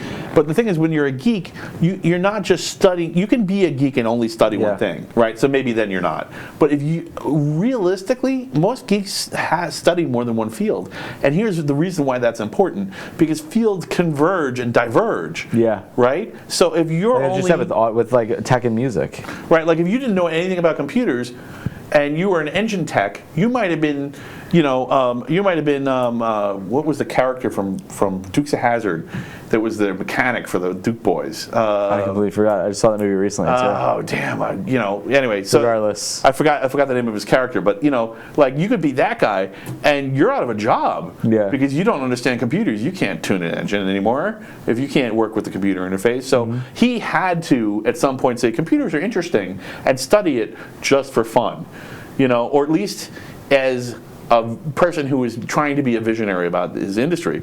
So you really you dead end yourself. The rate at which technology is changing now, you really dead end yourself so quick if you're not a geek in multiple fields, because it's going to converge with something else or diverge. No, definitely. I mean, like for example, you need to if you're an audiophile, you need to know how to work a computer. You need to know how to work like a phone and stuff like that. Right. Connecting your DAPs and stuff to it. But when I was like, you might need to know your operating system so you can tune it so you can get good performance. Well, also the reason I was getting into the YouTube stuff is because I wanted to recommend. I watch Adam Savage. I don't know if you know who that is. Oh yeah, absolutely. Do you watch his stuff? Yeah, Mythbusters. Woohoo! No, but you watch his YouTube stuff? Yeah, I watch his YouTube stuff. Insane stuff. Right? Awesome. Yeah. I have not really done I've just gotten to the point where I've started doing good aesthetics on some of the projects I do, but I haven't done projects just for aesthetics yet. I haven't done like set pieces or anything like that. I mean, that's what he was known for. I mean, alongside like. Well, yeah, he's the master. But like, I would love to. I would dream that at some point my shop will get to the point, my time and my skills in my shop will get to the point where I could do a tenth of what he does on that show. No, but there's like that was my inspiration to create. But there's this girl, I forgot her name. I got to find it for you after the show. But she, what she did is she was kind of like a female Adam Savage, but instead of making things that were like productive or helpful or nice, she made things that were just like sarcastic in a way. Okay. Like what she would do, for example, is like she would make a machine that would be like to help feed babies, right? Mm-hmm. But then what the machine would do is she would program it to do is the machine would do instead is just punch the baby. I know what you're talking about. And then drop the bottle on it. I think I actually shared that one on Twitter or something. Yeah, but she does a lot of things like that. Yeah. And that's like one thing she got famous for. Bad robot. Yeah. Bad robots she builds. But she's like automation run amok. They're so funny. The stuff that she builds. Yeah. Well, but this is. I mean, it's a social commentary on technocracy, right? Because I mean, a lot of people. I mean, people say this. Movies say this all the time, and some people are like, oh, that's not true, but it definitely is true. It's just not true all the time. But there are bad technocrats out there, and sometimes people just do because they can. They don't think about if they should. And the results are predictably insane. There's a lot of stuff like that. I mean, I actually wrote a song about that, believe it or not. Really? Yeah, the song that you heard, I wrote lyrics about that, basically. Is this one of the embargoed songs, or can we... the one I heard, okay. Yeah, so basically, it's not out yet, but the song basically follows the concept of what what if you take man, like humans, and they play God and try to create a new being, but they don't, because they find like humankind to be archaic. Right. So they want to create something that's better and like a step in evolutionary science. Right. Not realizing like what could happen instead of what they want to happen. You know. Right. Right. And well, that's the whole argument about the singularity. Yeah. I mean, every sci-fi geek is just chuckling to themselves whenever they read something in the press, and the press doesn't address the possibility. Again, Like a lot of AI isn't AI at all. It's just machine learning. It's just repetitious patterns, being really good at some kind of either pattern recognition or pattern creation. Yeah. But I mean, next step is legit AI after that. We're trying to get to a point where you can get a machine to reason. And also, like, when we do that, we just have to get it right once, and we're done. Google passed the Turing test. Yeah. I mean, I don't know if you saw that. No. But the new service they're like creating is they're trying to. So Google Assistant, right? Yeah. So Google Assistant, they're getting to a point where they're doing it to where they can make phone calls for you. Okay. So they actually have a voice. They programmed the voice, and this is creepy, right? Right. They did this a year or two ago, but they programmed the voices. They showed this at Google I/O, where they would actually intentionally use ums and buts when it's talking to make it sound more human. Ah, okay. And like the show. Yeah. So what you would say? Sorry, I know I'm derailing you. Go ahead. What you'd say to is you'd say like, okay, you'd say I'm not going to say the forbidden phrase, right? But okay, blank, make an appointment, set an appointment for me to get a haircut at 5, right? Right. And you say, okay, at this salon. It calls the salon for you. Mm-hmm. It starts interacting with the person at the desk, and then it makes the appointment, and it actually is able to pick an allotted time for you. Mm-hmm. And then when it's done, it lets you know. And the person working at the desk has no clue. Mm-hmm. They fully believed it was like human. Wow. And that's like incredible. And they said that obviously there were times where it didn't work. But another situation they showed that was brilliant. Well, this is kind of like a riff on the jury of my peers statement. Okay, who's my peers, right? But then they did also put that in front of a computer geek, and he would know what things to look for a little more. So maybe it wouldn't pass with him. But that's not the Turing test. Of course, the Turing test is normal people, not people in the field. But then there's this other thing that was really brilliant, where they actually had to call a Chinese food shop. And the worker at the desk had a very heavy accent. Oh, okay. And it was interacting, and it still managed to make its way through. It fumbled a bit, but it made its way through. Well, just like a real person. If anything, made it more realistic. But that's just like insane to me, like how good they're. I think some people use that strategy, right? They're like, I know 2 languages. I don't want to have this conversation. No, me no speak English. See, and that's where I get into, and I guess we're in that second half of the show, so we can get into that territory. But that's where I start getting really iffy with massive conglomerates and monopolies like Google and Amazon and stuff like that. You should be. They're doing some really brilliant stuff, and they're doing things that really will benefit our lives in the long run. But like they're also doing some stuff that's like that aren't like ethical under the hood. Right. So the thing is, sometimes when I go to explore whether a big company, or a group or segment or something of a big company is being ethical, you're torturing our engineer, aren't you? I sometimes I surprise myself and I find out stuff that I wasn't expecting to find. That they actually are being ethical. But I mean, anytime a big company is not publicly open to the possibility that what they're doing might not be ethical, I think they're open to it. When you're really, I think they're open to it. Of them. They're open to it, but they do a calculated risk. Right. Like you have Nike, for example, and their risk is different than everyone else's. Right. The risk for Google may be smaller than the risk of humanity. Oh, definitely. I mean, you have like Google Home, which could easily be tapped into, but like people don't care. And we had like the Nest. I think you're talking about that. The Nest cameras. Right. The Nest. They had the microphones hidden in the Nest. And like I don't take this long for people to realize that. Right. Like, but anyway, I'd like to see. I was hoping where I was going to get Arnie to go on that was more standardization, but there'll be more. I'll get the chance to ask more sooner or later. Someone's going to go, yes, we need to do that, and they're going to run with it. But if you look at like for example Nike, when they did that ad with the football player, I forgot his name. Right. The really controversial ad where it's basically I know the one. Yeah. He was known for kneeling during the national anthem. Right. So then the ad was saying something like sometimes you need to stand up for what you believe in or take a knee during it. It was basically meant to like give him props and praise, and like it pissed off a lot of people. Right. But the people. Well, you do have to stand up for what you believe in, but the question is. But it's pertaining to, his name is Colin Kaepernick. That's his name. Yeah, Kaepernick. But it's pertaining to him and like kneeling during the national anthem. Right. And it's like it feels something like stand up for everything we believe in, even if everyone else doesn't just stays seated or something like that. Right. But I remember the controversy over the ad. Yeah, but I'm just saying it for the audience who might not know. Right. So we're doing well. We have half an hour. So Cool.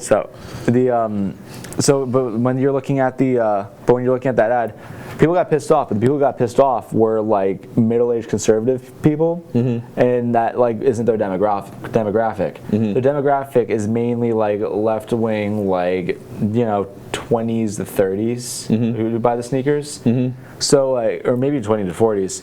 So the audience that they alienated didn't affect them as much, but the audience they made happy really gave them a lot of sales, and that's kind of what I think Google takes into account. I see what you're saying, right. So you're not taking a stand either way on Kupernick, you're saying... No, Kaepernick. Kaepernick, sorry. I'm not taking a stand in what I believe in it. I morphed him with Kubrick. But I think... Sorry, Stanley. But I think they put a lot of effort and research into making that calculated risk. Right. And that's where I'm tying it back with like Google and Amazon, is they put a lot of effort into that calculated risk to see if it pays off. Right. Yeah, I see what you're saying. So yeah, and sure, that particular thing isn't going to single-handedly end civilization, but you do 10,000 of those from multinationals, and all of a sudden you're doing real damage. And while I'm not a dollar here, a dollar there, and it starts to add up. But if you look at Amazon, for example, I'm not necessarily all for being forced to like utilize other services or help the industry. Right. Actually, I'm not for monopolies, but Amazon is doing full vertical and horizontal integration. Like they're buying like planes to ship their products, and they're buying like new vehicles and stuff like that. I hate to say it, but I know a lot of people are scared by this, but I actually think it's smart, because I think a lot of Google and the Googles and the Facebooks of the world, to whatever degree they are not invested in physical infrastructure, are really going to suffer later, because I think the walled garden is going to have a sudden burp and collapse. I think Facebook more than anything, because Amazon doesn't need Facebook to exist. Right. But Facebook, like, I don't know, they're independent platforms, but I think regardless. Right. Humans need Amazon to exist to some degree right now. Yeah. We can easily shed Amazon. Yeah. But we can shed Amazon, but there's going to be a cost. There will be a major disruption to the economic behavior of the United States and the world. But everyone I know who like hates Amazon, I'm like, Amazon sucks, but 2-day shipping is great. Right. Like if you live in New York City, you're like on Christmas. If you forget to buy a present like days before Christmas, they will ship to you in 1 to 2 hours by taking the subway. That's incredible. Yeah, it is incredible. Absolutely. And like I was watching videos of their shops, and their shops they have it's on drones, like floor-mounted drones. They would lift up pallets and reorganize it based on QR codes on the floor. Reorganize the pallets to be the most effective method, and they wouldn't have like one aisle for like electronics, one for snacks, whatever. It'd be dispersed everywhere. Right. So you can have someone go in the aisle and grab it. Just as from a computer science perspective, I don't know if you know this, that's actually there is no algorithm to be 100% optimal. You can approach optimization, but you can't actually get there. That's why it's constantly changing. It's actually a variation of the traveling salesman problem, which is not solved. That's why it's constantly rotating. That's why it's not in a fixed location. Right. And also training helps with that, obviously. Now, what the problem that you can solve, and actually this is, you may not know this, but Walmart was really good at this in the 90s. Walmart was one of the first companies to fully digitize and put all the data from all its products and all its stores in a database. Yeah. So they were able to use shopping trends before anyone else was internally. They had their own IT department. They wrote their own database. They literally wrote their own tools because nobody else was doing. And everyone's like, why did Walmart take over? And the reason why Walmart took over is because they did that. Yeah. So, and a lot of people see them as this unstoppable juggernaut. And actually, in a lot of ways, these companies like Facebook, they think they're a one-trick pony right now. Really, they just have this walled garden, and they have an incredible social network, but that's their one trick. Yeah, it's arguably one of the biggest social media. And Walmart is suffering at the hands of Amazon right now. That's Facebook's fate if they don't start branching out. But the thing is, like with Walmart, like I wanted to buy a product from them. Walmart basically turned into eBay in the early days of eBay, when like you'd have so many like really risque products they wouldn't. Sketchy listings, So like Sears did that trying to become like Amazon. But their employees just don't care either. Yeah. It's like, I wanted to buy a keyboard, right? I only really go to Walmart. It's kind of like a last resort keyboard for me, like or something like that. Like, I wanted to buy the specific keyboard. It wasn't sold anywhere else. Yeah. And I asked, there's 2 models. Razer is stupid. I'm glad I never bought that keyboard, because Razer, they said, hey, we can have this Is this keyboard. store exclusive? No, it'll be the Razer Black Widow Chroma. Okay. And then the Razer Black Widow Chroma X or something like that. But the average person would know the difference. The difference is pretty significant. Like the Chroma X would have like no backplate on it, and it had different fonts on the keycaps and stuff like that. But they wouldn't know. I'm like, well, what does the picture look like? And like, it has rainbows on it. I'm like, that's both keyboards because it's an RGB keyboard. Okay. But like, if I call the tech department, I kind of expect them to know that because the tech department's 3 aisles.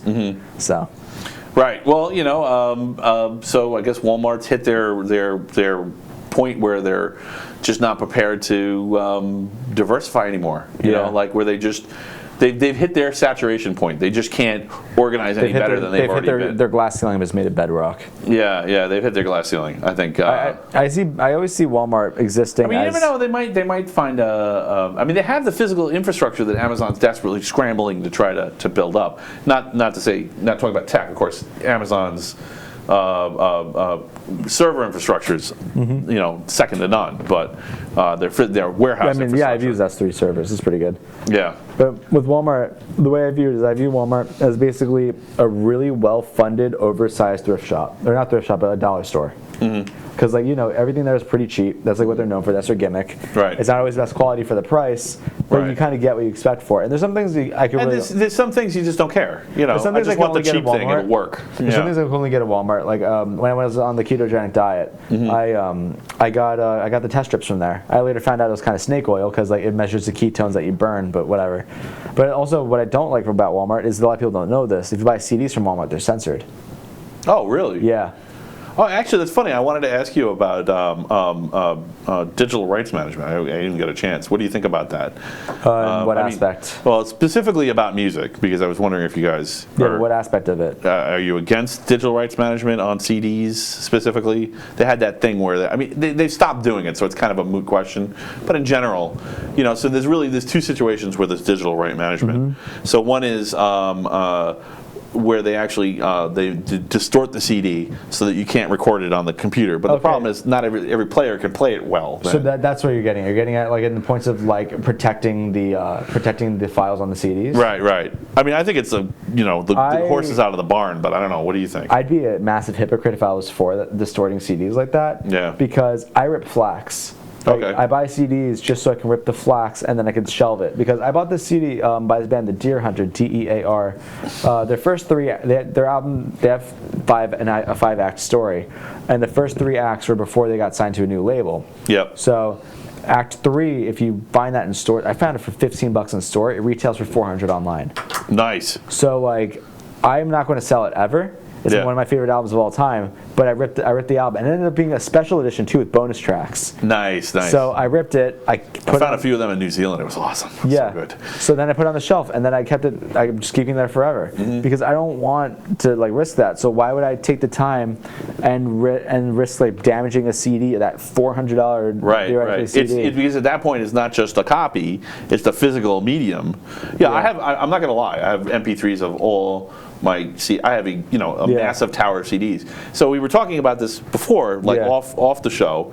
I buy a ton of CDs, and I rip them mercilessly. I buy CDs every week. I also make sure to buy the CD. So I have. I even went Pitch Shifter. I could not find one of their albums on CD. I actually burned the tape into MP3 rather than download it. It was everywhere. I could just download it. Well, if I'm in that situation, I go on a website like 7 Digital or the Tidal store is really good. Right. And I could buy from there. So it really is my backup copy. I'm really using it like that, but like at the same time, like, so I understand the need to make money.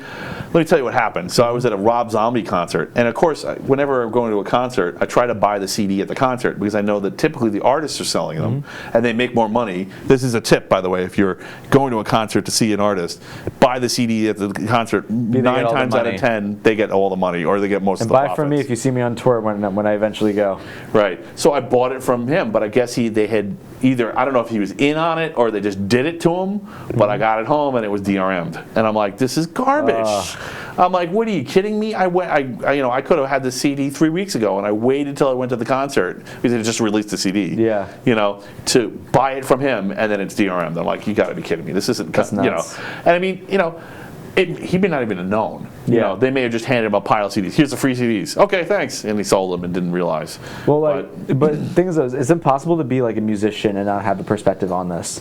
Yeah. The way I see it, since we're in the era of digital media, and Trent Reznor actually said paying for music is a relic of an era gone by. Mm-hmm. I completely disagree with that. I believe that there are the fans who want to support the artists. Right. But the way I am is I'm like, listen, if you want my music, listen to it, because I'm more interested in building a fan base. Right. Want my music, have it. If you want to pay me for my music as like a tip, give me whatever amount you feel fair. Well, this is like what we were talking about before. The process of doing of recording a studio track, and the process of doing a live show can be completely different now in a way that was never true before. Well, I mean, it's more different than ever. Myself, Right. Yeah. So I can't play drums, play guitar, play bass, and do vocals at the same time. So you want to have revenue streams from both. I could be like that guy who did War Pig from. Do you know about that guy? Is it? I mean, you don't want to get trapped into doing a variety show stick, No, but he was playing and he's hitting the drums and like playing guitar and singing at the same time. Right. He could have used an 8-string and had the bass too. Yeah, don't become a folk singer, man. Sorry. That's the risk, right? Harmonica. Yeah. Oh no! When did I become Bob Dylan? Folk metal. All right, folk metal. It's in motion. Yeah, okay. I was wondering what you thought about this. I actually kind of agree with Trent in principle, but not in practice. Yeah. I think we need a new system. I think the fact that he can say that and I can still feel good about it tells you the system's broken. I think pop culture is more interested in that. It's broken, man. People started torrenting more regarding movies because Netflix hasn't been giving them what they wanted. Right. Music, you have Spotify, $5 a month, and most people don't care about the sound quality drop. Right. But like, for me, depends where you're listening. Yeah, I don't. In your car with the windows open, you can't hear it. I don't really expect to make money off of like the buying CDs or whatever. There's some places where I can't give it for free. Like Bandcamp, I only get a certain amount of downloads for free. Other than I have to pay for more free downloads. Sorry, I just flashed to American Pie. What's Bandcamp? I don't know what that is. Bandcamp is. One time at Bandcamp. Yeah. Sorry, what's Bandcamp? It's one time at Bandcamp. I put a flute up my anyway. Yeah. Spoilers. But with the platform, basically what it does is it allows you to upload your music to it. You can buy it from the artist in FLAC, pay as much as you want or as little as you want, leave a review of the artist, and you can see like your fan base on there too. Okay. So on there, they actually put it for free, but you only get a certain amount of downloads for that. So after a certain point, then you have to start paying for more like free tokens for people to download it. So I'm like, I'll make it $1. Get me a cup of coffee, and then we'll be set. Yep. Or if you go to Starbucks, a fifth of a cup of coffee. Right. I'd like a bean, please. Yes, give me some espresso, chocolate-covered beans. Cool. So, I was kind of curious about if you had any input on streaming strategy, because you've been so involved with this. Yes, I do. What works, what doesn't? What are people who are doing? If you want to get noticed. Yeah, if you want to get noticed, looking at it from a perspective of SEO, looking at a perspective from, live versus versus lightly edited versus heavily edited. I think first of all, production social of music, media. I think that listen to feedback from your fans. If people say you sound better live than on your recordings, go for that approach more.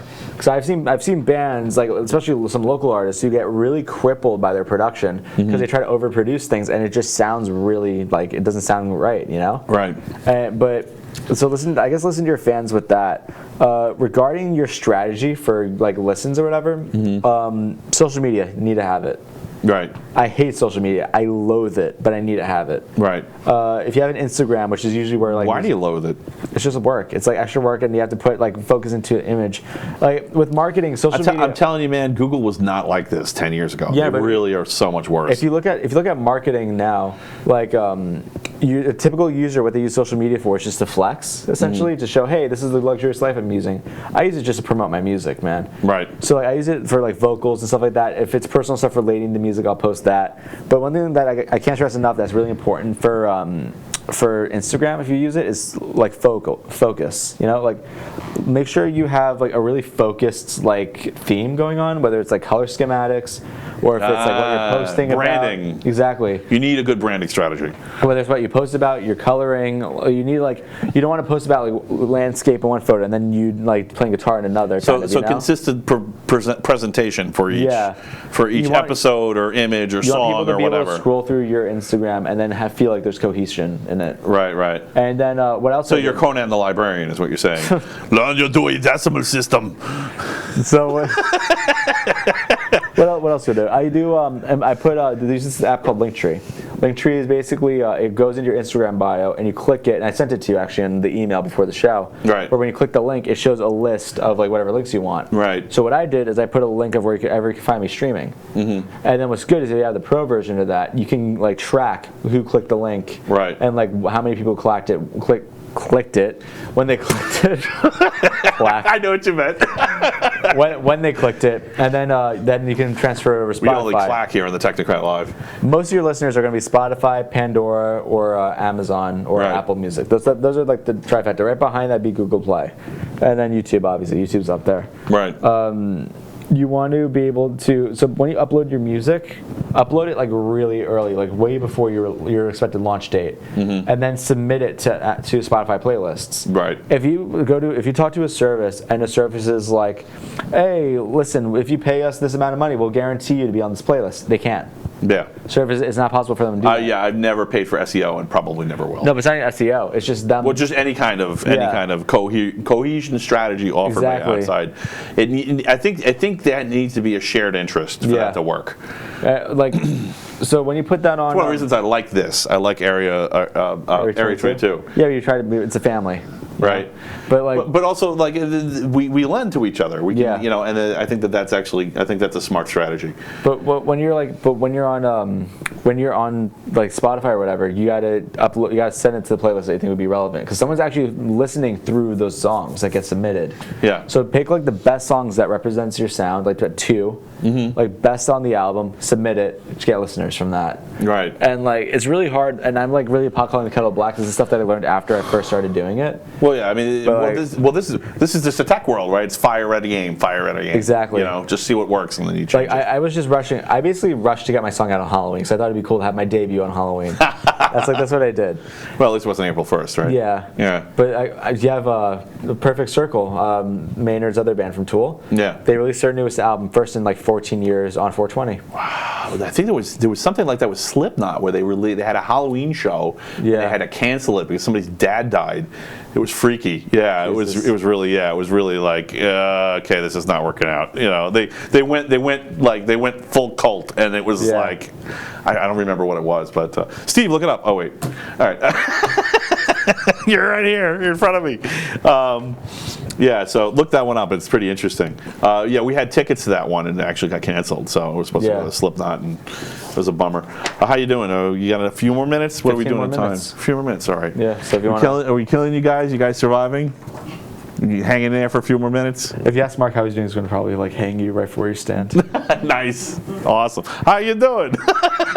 Hey, I'm Matt. I'm in the wall now. Hey, you don't answer the question. It's just how you doing. I hate it when people, when people do that. How are you? How are you? You really want to know how I am? Because if I tell you, 3 hours later, you have this show. Yeah, I've had how are you? I've had someone ask me like, "What are you up to?" I'm like, "Do you want to genuinely know the stuff that I'm up to, or you just want me to say not much?" See, I'm a fuckface. I want to know what you're up to. Like if someone says, I really do. Like if I say that, I want to know. Like you say to me, what are you up to? I'm like, oh, well, I'm composing this song. I'm trying to compose an orchestra right now for this thing. I'm like writing lyrics for this. I'm doing schoolwork. I'm doing all this stuff. Like that's everything I'm involved with. But they're just like, yo, can I borrow like $15? Yeah. That's like what it comes down to. I just want to make him earn it. Yeah. All right, so My therapist for the next 10 minutes. Enjoy it. nice. So do you have any favorite gizmos? Like just like weird little gadgets. Yeah. Yes, I have this thing I actually saw when I was at the Vegas trade show. It was called the coupler. I forgot the brand name of it. What it does is when you work with microphones, you know, like how you have some that like are just a pain in the ass to screw on and off. Like because some need like just a typical mic like holder, and some need like to be actually screwed onto the stand. Yeah, I know what you're talking about. So this thing, what it does is it screws into the microphone, and on the stand you can just pull a lever and plop it out. Oh, nice. It's awesome. Right. So I have a couple of camera stands like that. Yeah. Yeah, where you just flip a lever and it comes right out. Yeah. Yeah, you're right. That's a total pain in the butt, especially if you're in a hurry. That's really good. I like a lot of like cables that can be retractable. Honestly, my favorite. I like. Well, I don't know. Is that wasn't obvious to me? But I hate having like a huge cable mess.